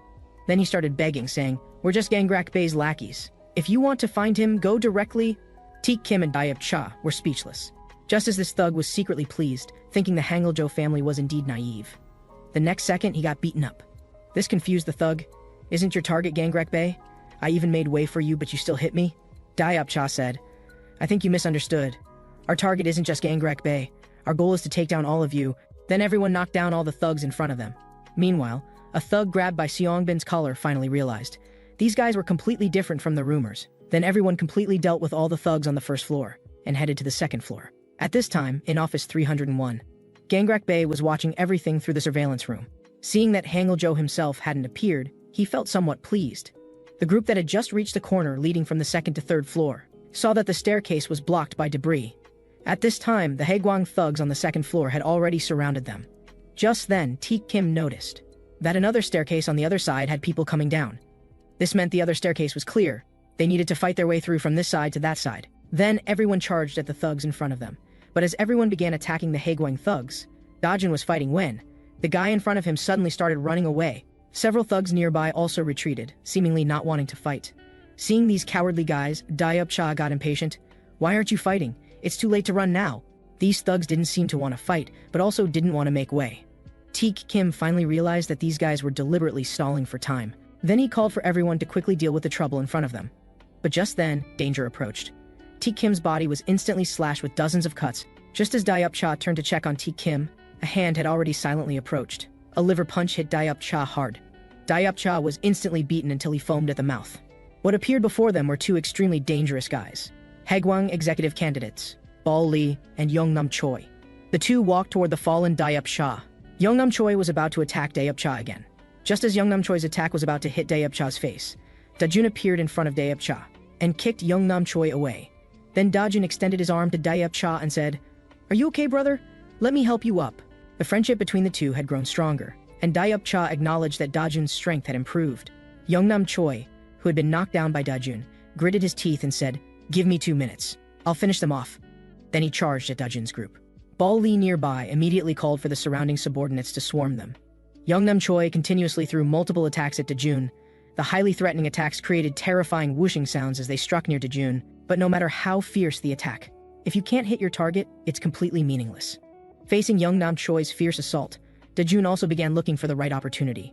Dajun seized the opening and suddenly grabbed Yeongnam Choi's arm, using the results of his previous training. He executed a shoulder throw. With a loud crash, Yeongnam Choi was slammed hard to the ground by Dajun. Dayap-cha and the others watching from the side saw Dajun's technique. This kid really didn't waste their training. Just when Dajun thought he had taken down the Haegwang executive, the man before his eyes was completely unharmed. Haegwang executives really shouldn't be underestimated. The next second, Yeongnam Choi launched another attack on Dajun. Dajun also felt he could hold his own against this Haegwang executive. Seeing Dajun's strength, Teak Kim couldn't help but smile with relief. Meanwhile, Gyeong Hung, Seongbin Ha, and Dayap-cha were quickly dealing with the remaining small fry. After experiencing that surprise attack, Teak Kim also began to get serious. "Your knife can only leave a scratch on me," he said, then landed a heavy punch on Bal Lee. Hit and knocked down, Bal Lee began to realize that the Hangul-jo family members seemed much more capable than the rumors suggested. But Teak Kim, who had been calm just moments before, the next second, his arm's plaster bandage was sliced open by a dagger that pierced straight through his arm. Teak Kim hadn't expected this man to launch a counterattack in such a short time. Just as Teak Kim refocused and assumed a fighting stance, Bal Lee actually abandoned his fight with Teak Kim. Then he said, "I don't want to beat you. Beating you would be way too much trouble. After all, I just need to follow Big Brother's orders and keep you busy. Besides, this building will soon be swarming with Haegwang executives. The one who takes you down doesn't necessarily have to be me." Hearing this, Teak Kim was shocked. No wonder these guys didn't want to fight them from the start. But the next second, Bal Lee charged straight into the crowd. The blade flashed past Gyeong and Songbin Ha. Gyeong and Seongbin instantly had cuts slashed across their arms and legs. Then, while Teak Kim and Dayap-cha were blocked by a group of thugs, he added 2 more wounds to their bodies. This man had single-handedly stopped the entire Hangul-jo family in their tracks. Dayap-cha also noticed these guys had blocked the path they'd taken to get up here. Teak Kim, who had originally wanted a quick victory, saw the current situation and knew it was trouble. If they got held up here, the consequences would be unthinkable. Then Teak Kim signaled to Seongbin. Seongbin nodded in response. Meanwhile, Young Nam Choi looked at T Kim, who had just been blocked, and let out a mocking laugh. Then he threw a punch at Dajun in front of him, just as Dajun was struggling to defend and wanted to use that move he'd planned for Gangrak Bay. The next second, T Kim's flying kick knocked Young Nam Choi aside. Then he called to Dajun to run toward the stairs leading to the third floor. Everyone began to break through. Bal Lee and Young Nam Choi also moved to intercept them, just as they were about to close in. Songbin and Gaeyong struck from the side with punches and kicks at the two men. With Songbin and Gaeyong holding them back, everyone rushed toward the third-floor staircase. Dajun looked worriedly at Gaeyong and Seongbin, who hadn't followed, but T Kim said, "Don't worry, just run." When Dajun turned to look at the two, they showed him reassuring smiles that said, "Don't worry, we've got this." Understanding, Dajun said, "From now on, we need to focus all our strength on defeating Gangrak Bay." Bal Lee's face darkened, seeing the group break through. Nothing was going according to his plan. He then called out to Young Nam Choi, suggesting they compete to see who could take down more people. Bal Lee was clearly furious at this point. Meanwhile, Gaeyong and Seongbin also made a bet about who could finish off their opponent first to claim the other's part-time job pay. Hearing this, both Bal Lee and Young Nam Choi's faces showed even more anger. Both sides charged at each other. The group of Dajun and others who reached the third floor appeared at the door of Gangrak Bay's room 301, just as everyone prepared themselves. Dajun turned the door handle with a click, but the next second a fist appeared in front of Dajun. With a loud crash, Dajun was sent flying. As the door opened, Gangrak Bay appeared before T Kim and Dayup Cha. Looking at Gangrak Bay with his extremely dangerous aura, both T Kim and Dayup Cha felt the pressure. This guy actually gave them a feeling that just seeing him made them want to run. Looking at the guys in front of him, Gangrak Bay said, "Dajun shouldn't be lonely this time. He has companions to be buried with. I'll make you lie here just like last time on the mountain." But the next second, Dajun actually withstood that hit, then said, "You'd better forget what happened on the mountain as soon as possible." Seeing Dajun, Gangrak Bay couldn't help but marvel. This guy could actually take that hit in such a short time. Dajun stood up and said, "I'll finish you off in 2 minutes." Suddenly, Gangrak Bay lunged at Dajun. Just as Gangrak Bay was about to strike, Dayup Cha intercepted him. Dayup Cha grabbed the man's arm and executed a powerful shoulder throw. But Dayup Cha didn't expect this guy to be so built. In just an instant, Gangrak Bay broke free from Dayup Cha's grip. Dajun also took this opportunity to attack Gangrak Bay, but Gangrak Bay seemed to react, turning around with a punch, while Dajun ducked just in time. Then with Dayup Cha's coordination, Dajun landed a punch on Gangrak Bay's jaw. At the same time, seeing this scene, Jung Min Han was about to rush over to help. But the next second, Teak Kim's kick came flying. Jung Min Han also reacted quickly, blocking with his arm. Seeing this, Teak Kim was somewhat surprised. Haegwang executives really can't be underestimated. Then Teak Kim kicked several times at Jung Min Han. Then another kick sent Jung Min Han flying several meters, and Jung Min Han said, "It seems you Hangil-jo members are much more capable than I imagined. I originally thought you'd be weaker than Jiang Chom. Looks like we were wrong. You do have some skill." Hearing this, Teak Kim said, "Of course I can't compare to who I was back then. After that battle, we started training again after a long break. We won't lose to Haegwang anymore." With those words, Teak Kim charged at Jung Min Han. But the next second, Jung Min Han took off his jacket. Who would have thought 8-pack abs were revealed beneath the jacket? Then Jung Min Han assumed a fighting stance with his full aura unleashed. Looking at Jung Min Han before him, Teak Kim also felt this guy's aura had become even more powerfully intimidating than before. The next moment, Teak Kim kicked toward Jung Min Han, who blocked it with his muscular arm. But in that instant, danger struck Teak Kim. With a slap, Jung Min Han's arm went for Teak Kim's eyes. Then he jabbed fiercely at Teak Kim's throat. Then another attack struck Teak Kim's right neck. Then several consecutive punches hit Teak Kim hard. After several deadly attacks, Teak Kim had already fallen to his knees. Then Jung Min Han said, "Now I understand why our people wanted to recruit you, but what does that prove?" With those words, Jung Min Han kicked up at Teak Kim's chin. Dajun, seeing Teak Kim fall, was somewhat worried and was about to shout "over there," but Gangrak Bay's fist the size of a sandbag was already coming. Fortunately, Dayup Cha appeared in time to block for Dajun. Then, while charging at Gangrak Bay, he said, "Dajun, focus. We don't have time to worry about others right now." The two then launched another coordinated attack on Gangrak Bay. Meanwhile, on Teak Kim's side, Jung Min Han suddenly lifted his leg, seemingly wanting to finish off Teak Kim completely. The next second, with a crash, Teak Kim caught the blow with both hands. Unable to finish off Teak Kim completely, Jung Min Han gritted his teeth. The Hangil-jo family members were indeed troublesome. Then both sides launched attacks at each other again. Both were knocked back. At the same time, on the second floor, Gaeyong finished off a thug nearby and charged at Bal Lee. But the next second, Bal Lee slashed several wounds across her body. Then she actually grabbed Bal Lee's dagger with her hand. She seized the opportunity and threw Bal Lee down hard. "Just lie there and stay down." But the next second, Bal Lee broke free. As the blade flashed, Gaeyong's arm gained another wound. Bal Lee looked at Gaeyong and said, "I'm returning those exact words right back to you." Then he immediately rushed at Gaeyong, but at this dangerous moment, Songbin struck, knocking the man flying to the ground with one punch. The thugs nearby saw Bal Lee fall and panicked. Meanwhile, Yeongnam Choi saw Songbin suddenly run off and got angry, then called his subordinates to attack Songbin. But little did they know that Seongbin had already gone crazy. Once this seemingly calm man lost it, no one could stop him. Songbin's feet suddenly sprang into action, with several punching sounds. The thugs fell one by one.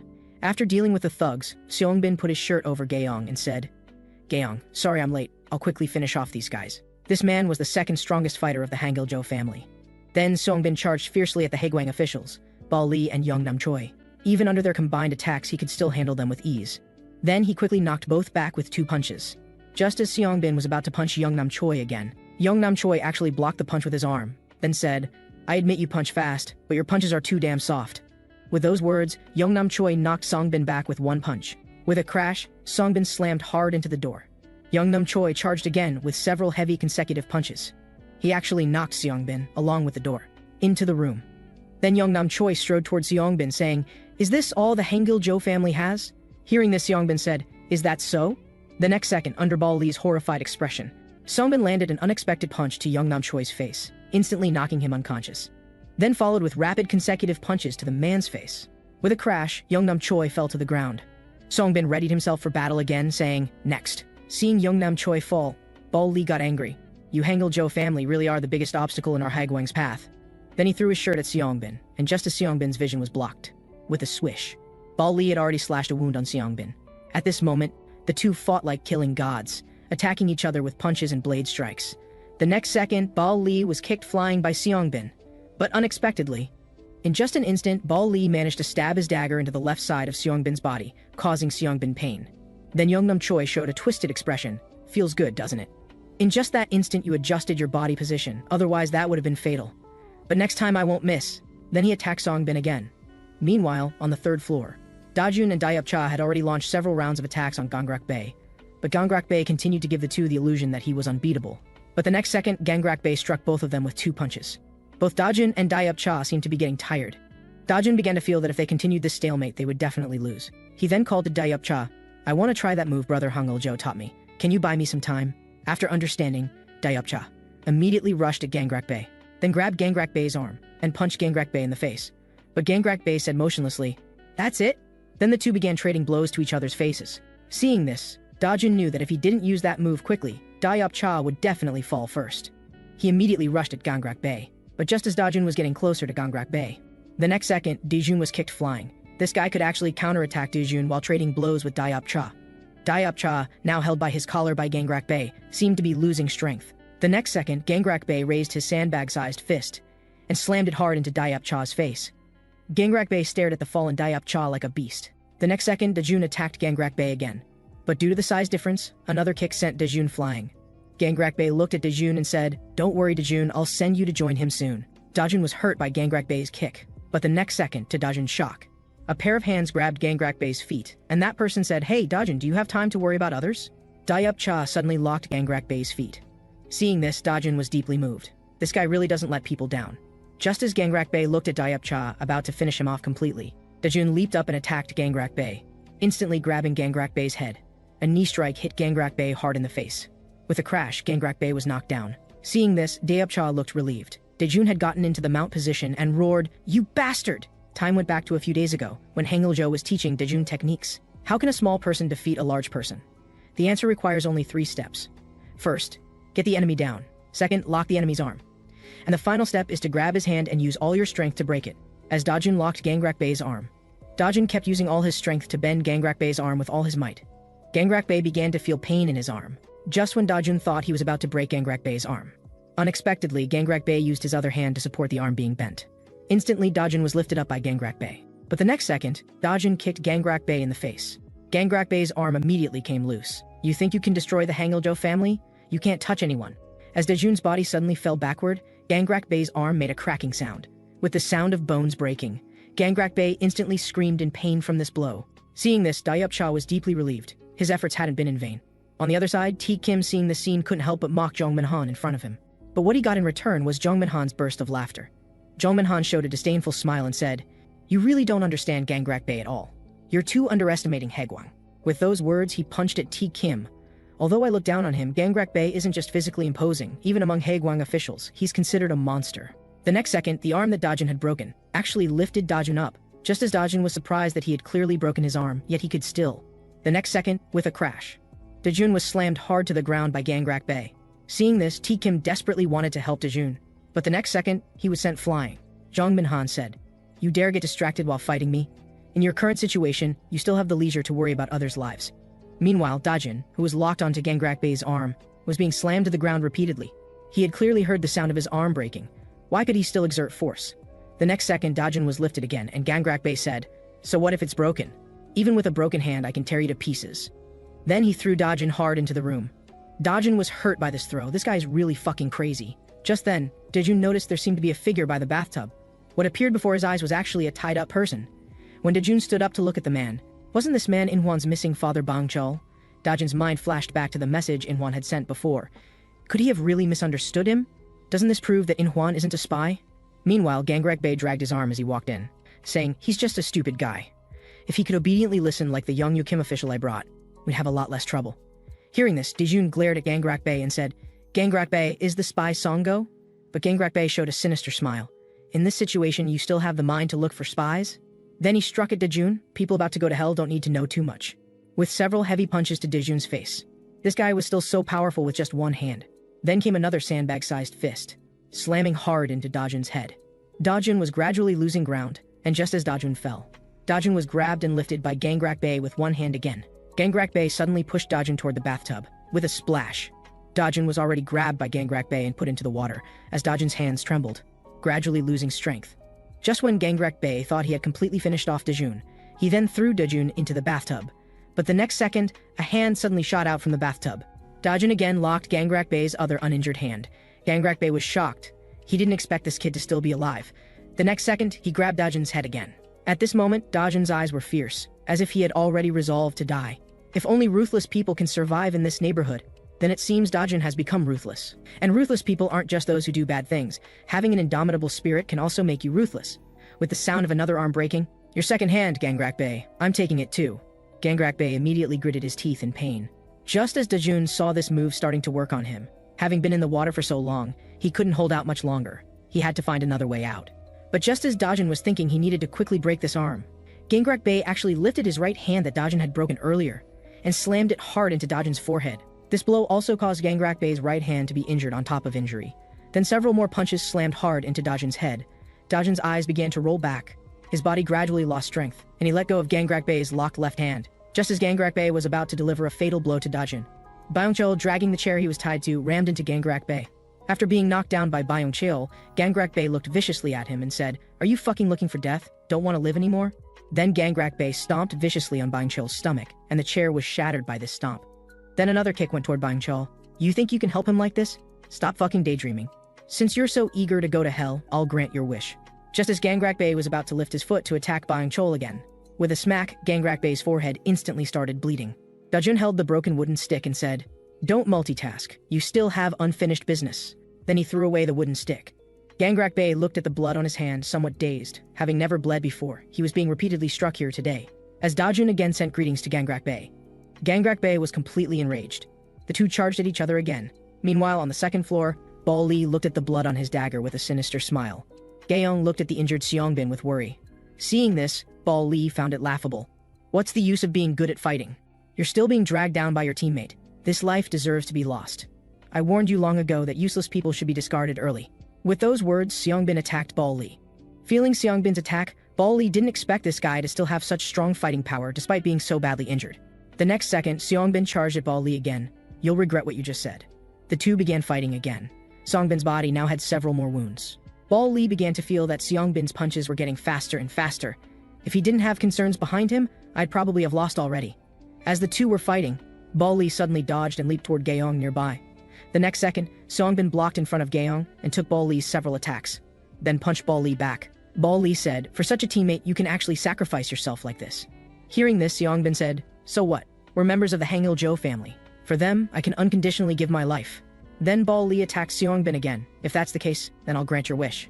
Meanwhile, in the third-floor hallway, T. Kim kept throwing punches at Jong Min-han, but they were all blocked. Jong Min-han said contemptuously, "When fighting, if you wildly throw punches like this, it usually means you're running out of stamina." Then Jong Min-han's elbow strike hit T. Kim's injured arm. Teak Kim immediately felt pain. Then Jung Min Han threw another punch at Teak Kim. Teak Kim was gradually being dominated by Jung Min Han. The next second, another kick toward Jung Min Han. But unexpectedly, Jung Min Han caught it with both hands. Suddenly, Teak Kim's body spun 360 degrees. A kick heavily struck Jung Min Han's ribs. Jung Min Han was instantly knocked to his knees by Teak Kim. But after all, Teak Kim was already exhausted, and this blow didn't seem to cause much damage to Jung Min Han. Jung Min Han took a deep breath. The next moment, he punched Teak Kim hard in the stomach, just fall down. Then several more heavy consecutive punches completely knocked Teak Kim down. Then he stomped hard on Teak Kim's injured arm. Let me send you off completely. Just as Jung Min Han was about to completely destroy Teak Kim's arm, Seong Bin suddenly appeared and sent Jung Min Han flying. The knocked back Jung Min Han said viciously, "Damn, are all those guys on the second floor useless?" Little did he know that all the Haegwang personnel on the second floor had been beaten down. Seeing the newcomer, Dayup Cha's worried heart was relieved.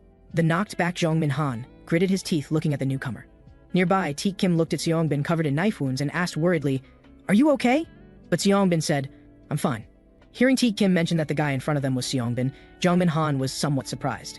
But the next second, Seong Bin cut off Jung Min Han's thoughts with a punch. Blocking this blow, Jung Min Han looked fiercely at Seong Bin in front of him.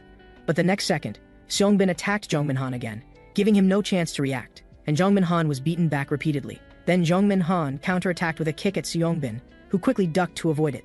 Then landed a heavy punch on Jung Min Han's face. Seeing this, Teak Kim couldn't help but sigh, although he had always known Seong Bin was capable. He didn't expect that even while injured, Seong Bin could beat this monster Jung Min Han like this. Then Teak Kim dragged his injured body toward the knocked back Jung Min Han. But something unexpected happened. This guy actually twisted his posture to dodge just as he was about to punch. The next second, Jung Min Han kicked at Teak Kim. Fortunately, Seong Bin appeared in time to block in front of him and take the blow, then punched Jung Min Han in the face. Then he called to Teak Kim, "Teak Kim, I'll handle this guy." Hearing this, Teak Kim dragged his tired body and said, "How about we do it together? I won't make the same mistake as before. Don't worry about me." But Seong Bin assumed a determined posture and said, "No, this guy must be dealt with by me personally." Looking at Seong Bin in front of him, Jung Min Han showed an interested expression and said, "Seong Bin, is that your name? This is my first time knowing it. I didn't expect you to join the Hangil-jo family and be treated as a capable fighter. But life is truly wonderful. I didn't expect we'd meet again like this, right, you big burden?" Hearing this, Teak Kim asked in surprise, "Seong Bin, you know him?" Hearing this, Seong Bin said, "When I was very young, I encountered this guy, and he's the most unfortunate misfortune in my life." Nearby, Teak Kim looked at Seong Bin in front of him. This was the first time he'd seen Seong Bin this angry. Then Jung Min Han walked towards Seong Bin. "Now that you have some skill, you're starting to put on airs with me. Looks like I need to teach you a lesson like the old days." Seong Bin also walked toward Jung Min Han. "I never expected to meet you here today, but I'll thoroughly end that past here." Both charged at each other again. Meanwhile, in the third floor room, Dajun was like an unkillable cockroach, again continuing to fight with Gangrak Bae. Dajun also noticed that Gangrak Bae was starting to show problems. Indeed, breaking his arm earlier had caused damage. Otherwise, he'd really have trouble withstanding his punches now, but defeating him in his current state wasn't impossible, as long as he used what he learned during training. As Gangrak Bae's fist came at Dajun again, Dajun began to counterattack, landing several heavy punches to Gangrak Bae's stomach, then a fierce kick to Gangrak Bae's chin. Then Dajun quickly grabbed Gangrak Bae's arm. Dajun exerted force. Damn, Dajun couldn't throw him. The next moment, a hand bigger than Dajun's head grabbed Dajun's head. With a crash, Dajun was pressed to the ground and dragged by Gangrak Bae. Then Gangrak Bae grabbed Dajun, and with a fierce swing, hurled Dajun towards the bathtub. Dajun was instantly knocked senseless by the impact, his eyes rolling back as blood sprayed out. Seeing Dajun before him, Gangrak Bae mocked him. "Where's all that attitude from earlier, kid?" As soon as he finished speaking, Gangrak Bae landed a punch right in Dajun's stomach, causing Dajun to instantly foam at the mouth. Then came another left hook that struck Dajun square in the face. Gangrak Bae then casually walked over to the tool wall nearby. He picked up an iron fork. Raising the iron fork in his hand, he declared, "I'm going to make you remember that your Hangil-jo family will always be nothing but playthings here in Haegwang territory. And Haegwang isn't just some runaway organization. We're capable of anything." Just as Gangrak Bae was about to strike, Dajun, Byung-chul, who was nearby, grabbed onto Gangrak Bae's leg and begged him to stop. But who was Gangrak Bae? With a backhand swing, he struck Byung-chul in the head. After knocking down Byung-chul, Gangrak Bae walked toward Dajun and said, "Before you die, I'll make you understand one thing. In street life, fools like your Hangil-jo family who only choose to protect their own territory can never win." The iron fork then came flying toward Dajun. It's always those who take and plunder that emerge victorious. At this moment, Dajun had been beaten by Gangrak Bae to the point where he had no strength left to resist. Could it be that everything Dajun had done truly meant nothing? Suddenly, a conversation with Hangil-jo flashed through Dajun's mind. Dajun had said, "I'm sorry, I put everyone in the Hangil-jo family in danger." But Hangil-jo had dismissed it, saying he thought it was something else entirely. Hangil-jo comforted Dajun, saying, If any other family member was hurt and needed help, we firmly believe that Dajun would help them without hesitation. Just like now. You're the most trustworthy person in the Hangul-jo family. Others might call you foolish for helping people you've just met. But in this street life, your life is your own. Nobody gets to dictate how you should live. After knocking Dajun down, Gangrak-bae walked toward Byung-chul. As Dajun grabbed the iron fork that was aimed at Byung-chul, he glared menacingly at Gangrak-bae before him. Then he said to Byung-chul, "Don't worry, uncle, I'll definitely get you out of here." Seeing Dajun standing in front of him, Gangrak-bae was completely enraged. The next second, Dajun threw a fierce punch, striking Gangrak-bae's injured arm. Gangrak-bae's weapon immediately fell from his grasp. With unwavering determination, Dajun then swung another powerful punch, landing it squarely on Gangrak-bae's face. You, Gangrak-bae, can never underestimate the members of the Hangul-jo family. The scene shifts to 8 years ago.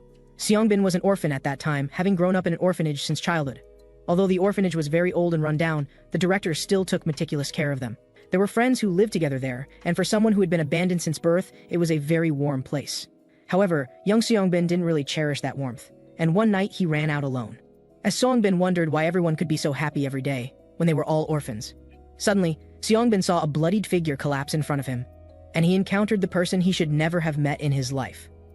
This person was Jongmin Han. It was precisely because he met him that day that his home was destroyed. Since Seongbin witnessed his criminal acts, Jongmin Han wanted to eliminate Seongbin. But seeing that Seongbin was very young, and learning from Seongbin that he was an orphan from the orphanage, what nobody expected was that this guy actually used Seongbin as a hostage to threaten the director, demanding a huge ransom from the director to spare Seongbin's life. The director thought that giving Jongmin Han the money she had worked so hard to gather would end his violence, but instead he escalated his brutality by calling his underlings to destroy the orphanage. The director was also brutally murdered while trying to stop them. After the director's death, the orphanage was forced to close. The friends also went their separate ways to prepare for new orphanages, and this once warm home became a cold, empty place. To seek revenge, Seongbin left the orphanage.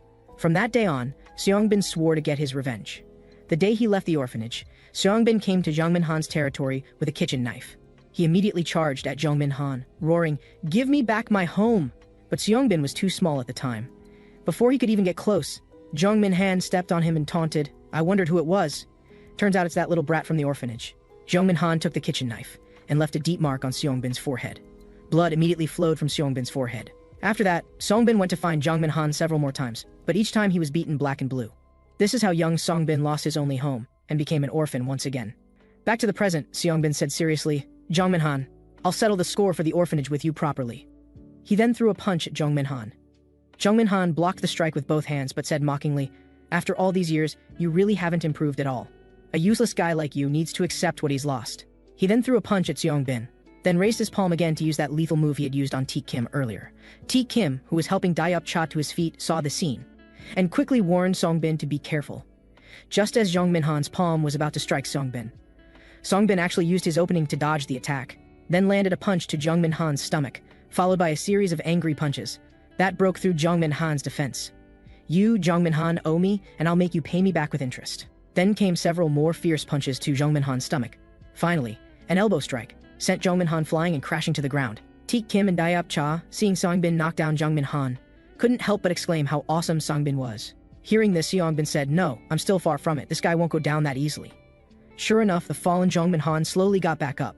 Jongmin Han then removed his jacket, revealing his terrifyingly muscular physique. You little punk finally made me go a bit crazy. Today it's either you die or I die, you brat. The next moment, Seongbin quickly struck at Jongmin Han.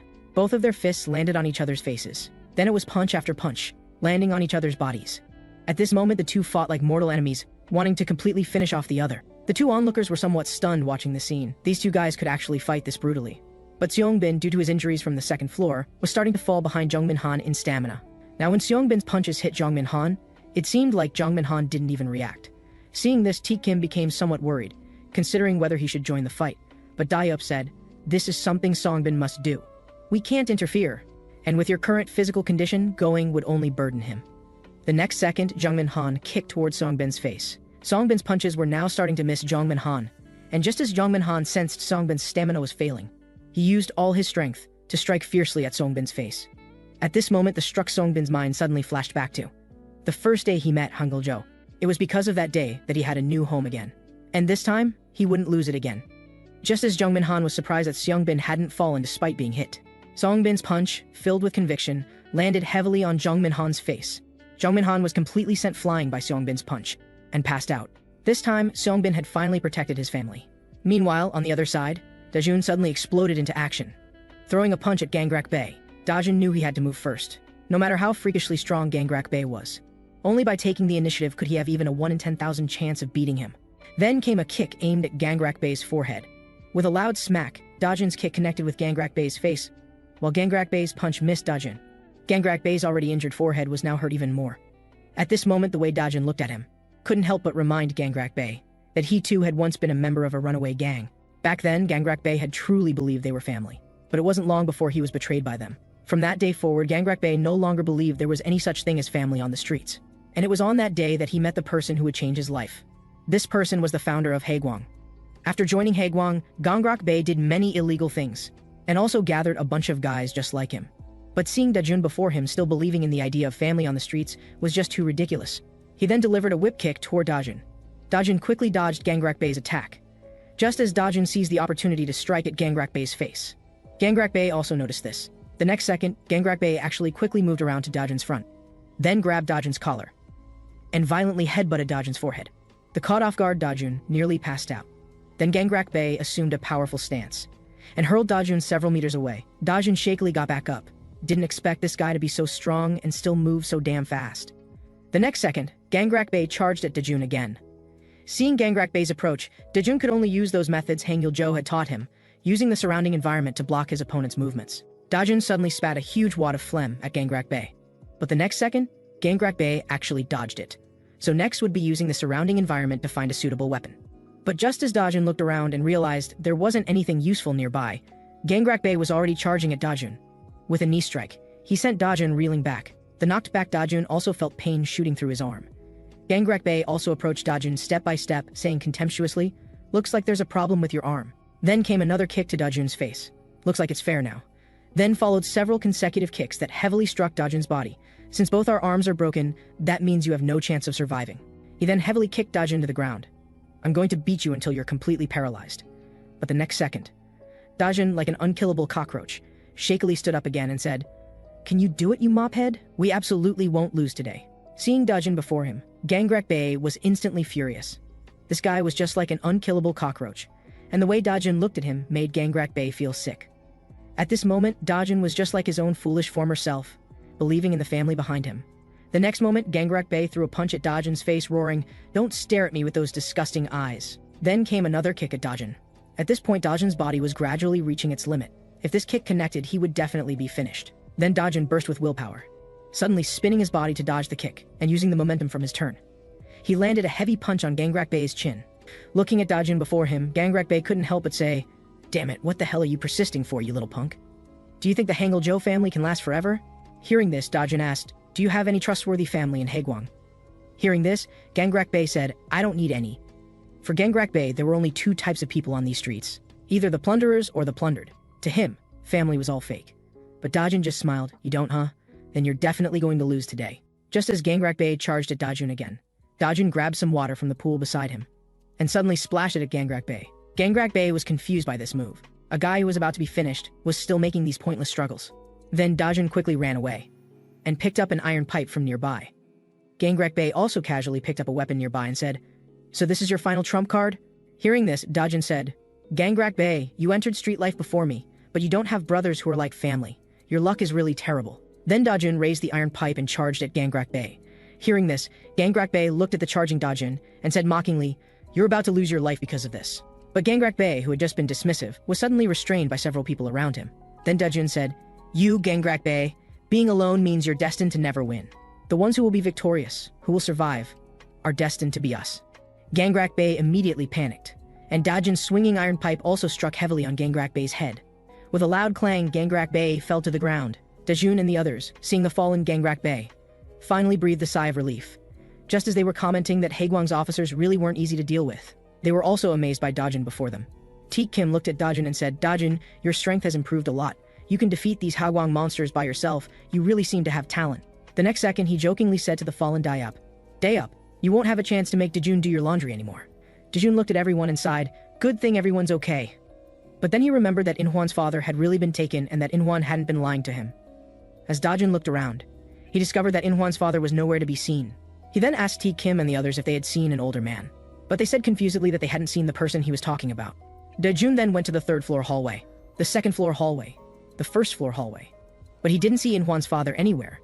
Then Dajun saw a nearby Haegwang underling who was still breathing. He grabbed him and asked, "Do you know where Byung Cheol went?" The underling said he was just taken to the underground parking garage. Dajun was very confused. They'd already dealt with all the Haegwang officers, so why was In Hwan's father taken away? The underling also said, "From the moment you guys defeated Gangrak Bay, Byung Cheol was as good as dead. Haegwang isn't as simple as you think. Guys like Byung Cheol who need to be persuaded. If they can't be convinced, they're definitely going to die." After learning the truth, Dajun quickly knocked out the guy in front of him and immediately rushed toward the stairs leading to the underground parking garage. But Dajun's body was clearly near exhaustion now. Even walking was somewhat unsteady for him. The next second, with a careless misstep, his body tumbled down the stairway. At this moment, Dajun thought about his guilt over not trusting In Hwan. He still struggled to stand up. He didn't want to disappoint his friend once again. Finally, dragging his exhausted body, he made it to the parking garage. As Dajun looked around, a figure nearby caught his attention. When Dajun looked toward the car trunk, Dajun was somewhat surprised. Songho, who was supposed to be injured and hospitalized, had actually appeared here. Seeing Dajun, Songho also greeted him. Dajun then asked Songho why he was here. Songho replied that he had heard In Hwan's father was being held here, so he came, and that he felt a bit unwell, so he hadn't gone up to rescue him yet. Looking at the somewhat evasive Songho before him, Dajun understood why he had appeared here. Songho looked at Dajun and began to hypocritically ask about what had happened to Dajun's injuries. Hearing this, Dajun said he had just fought with Haegwang people. But when he finished dealing with them, he found that In Hwan's father was missing, so he came down here to look. He then tentatively asked Songho in front of him, "I just heard that In Hwan's father was brought to the parking garage. Did you see him?" Getting no useful answer, Dajun was about to turn and leave. But at this moment, Songho was also walking step by step behind Dajun. The next second, Songho spoke up, saying he couldn't contact In Hwan, so he was very worried and came here alone. And meeting Dajun made him feel much more at ease. Dajun also sensed Songho approaching from behind, and suddenly stopped. At this moment, Songho's hypocritical words finally made Dajun unable to hold back. The next second, he threw a punch at Songho. Then Dajun asked, "Songho, where exactly is In Hwan's father?" The exposed Songho said darkly, "Dajun, what are you talking about?" Then Dajun said, "You've been keeping your hands behind your back since earlier. Are you afraid I'll discover something? Or afraid I'll see the blood on your hands? Are those really the hands of someone who just arrived?" Realizing he'd been exposed, Songho finally stopped pretending.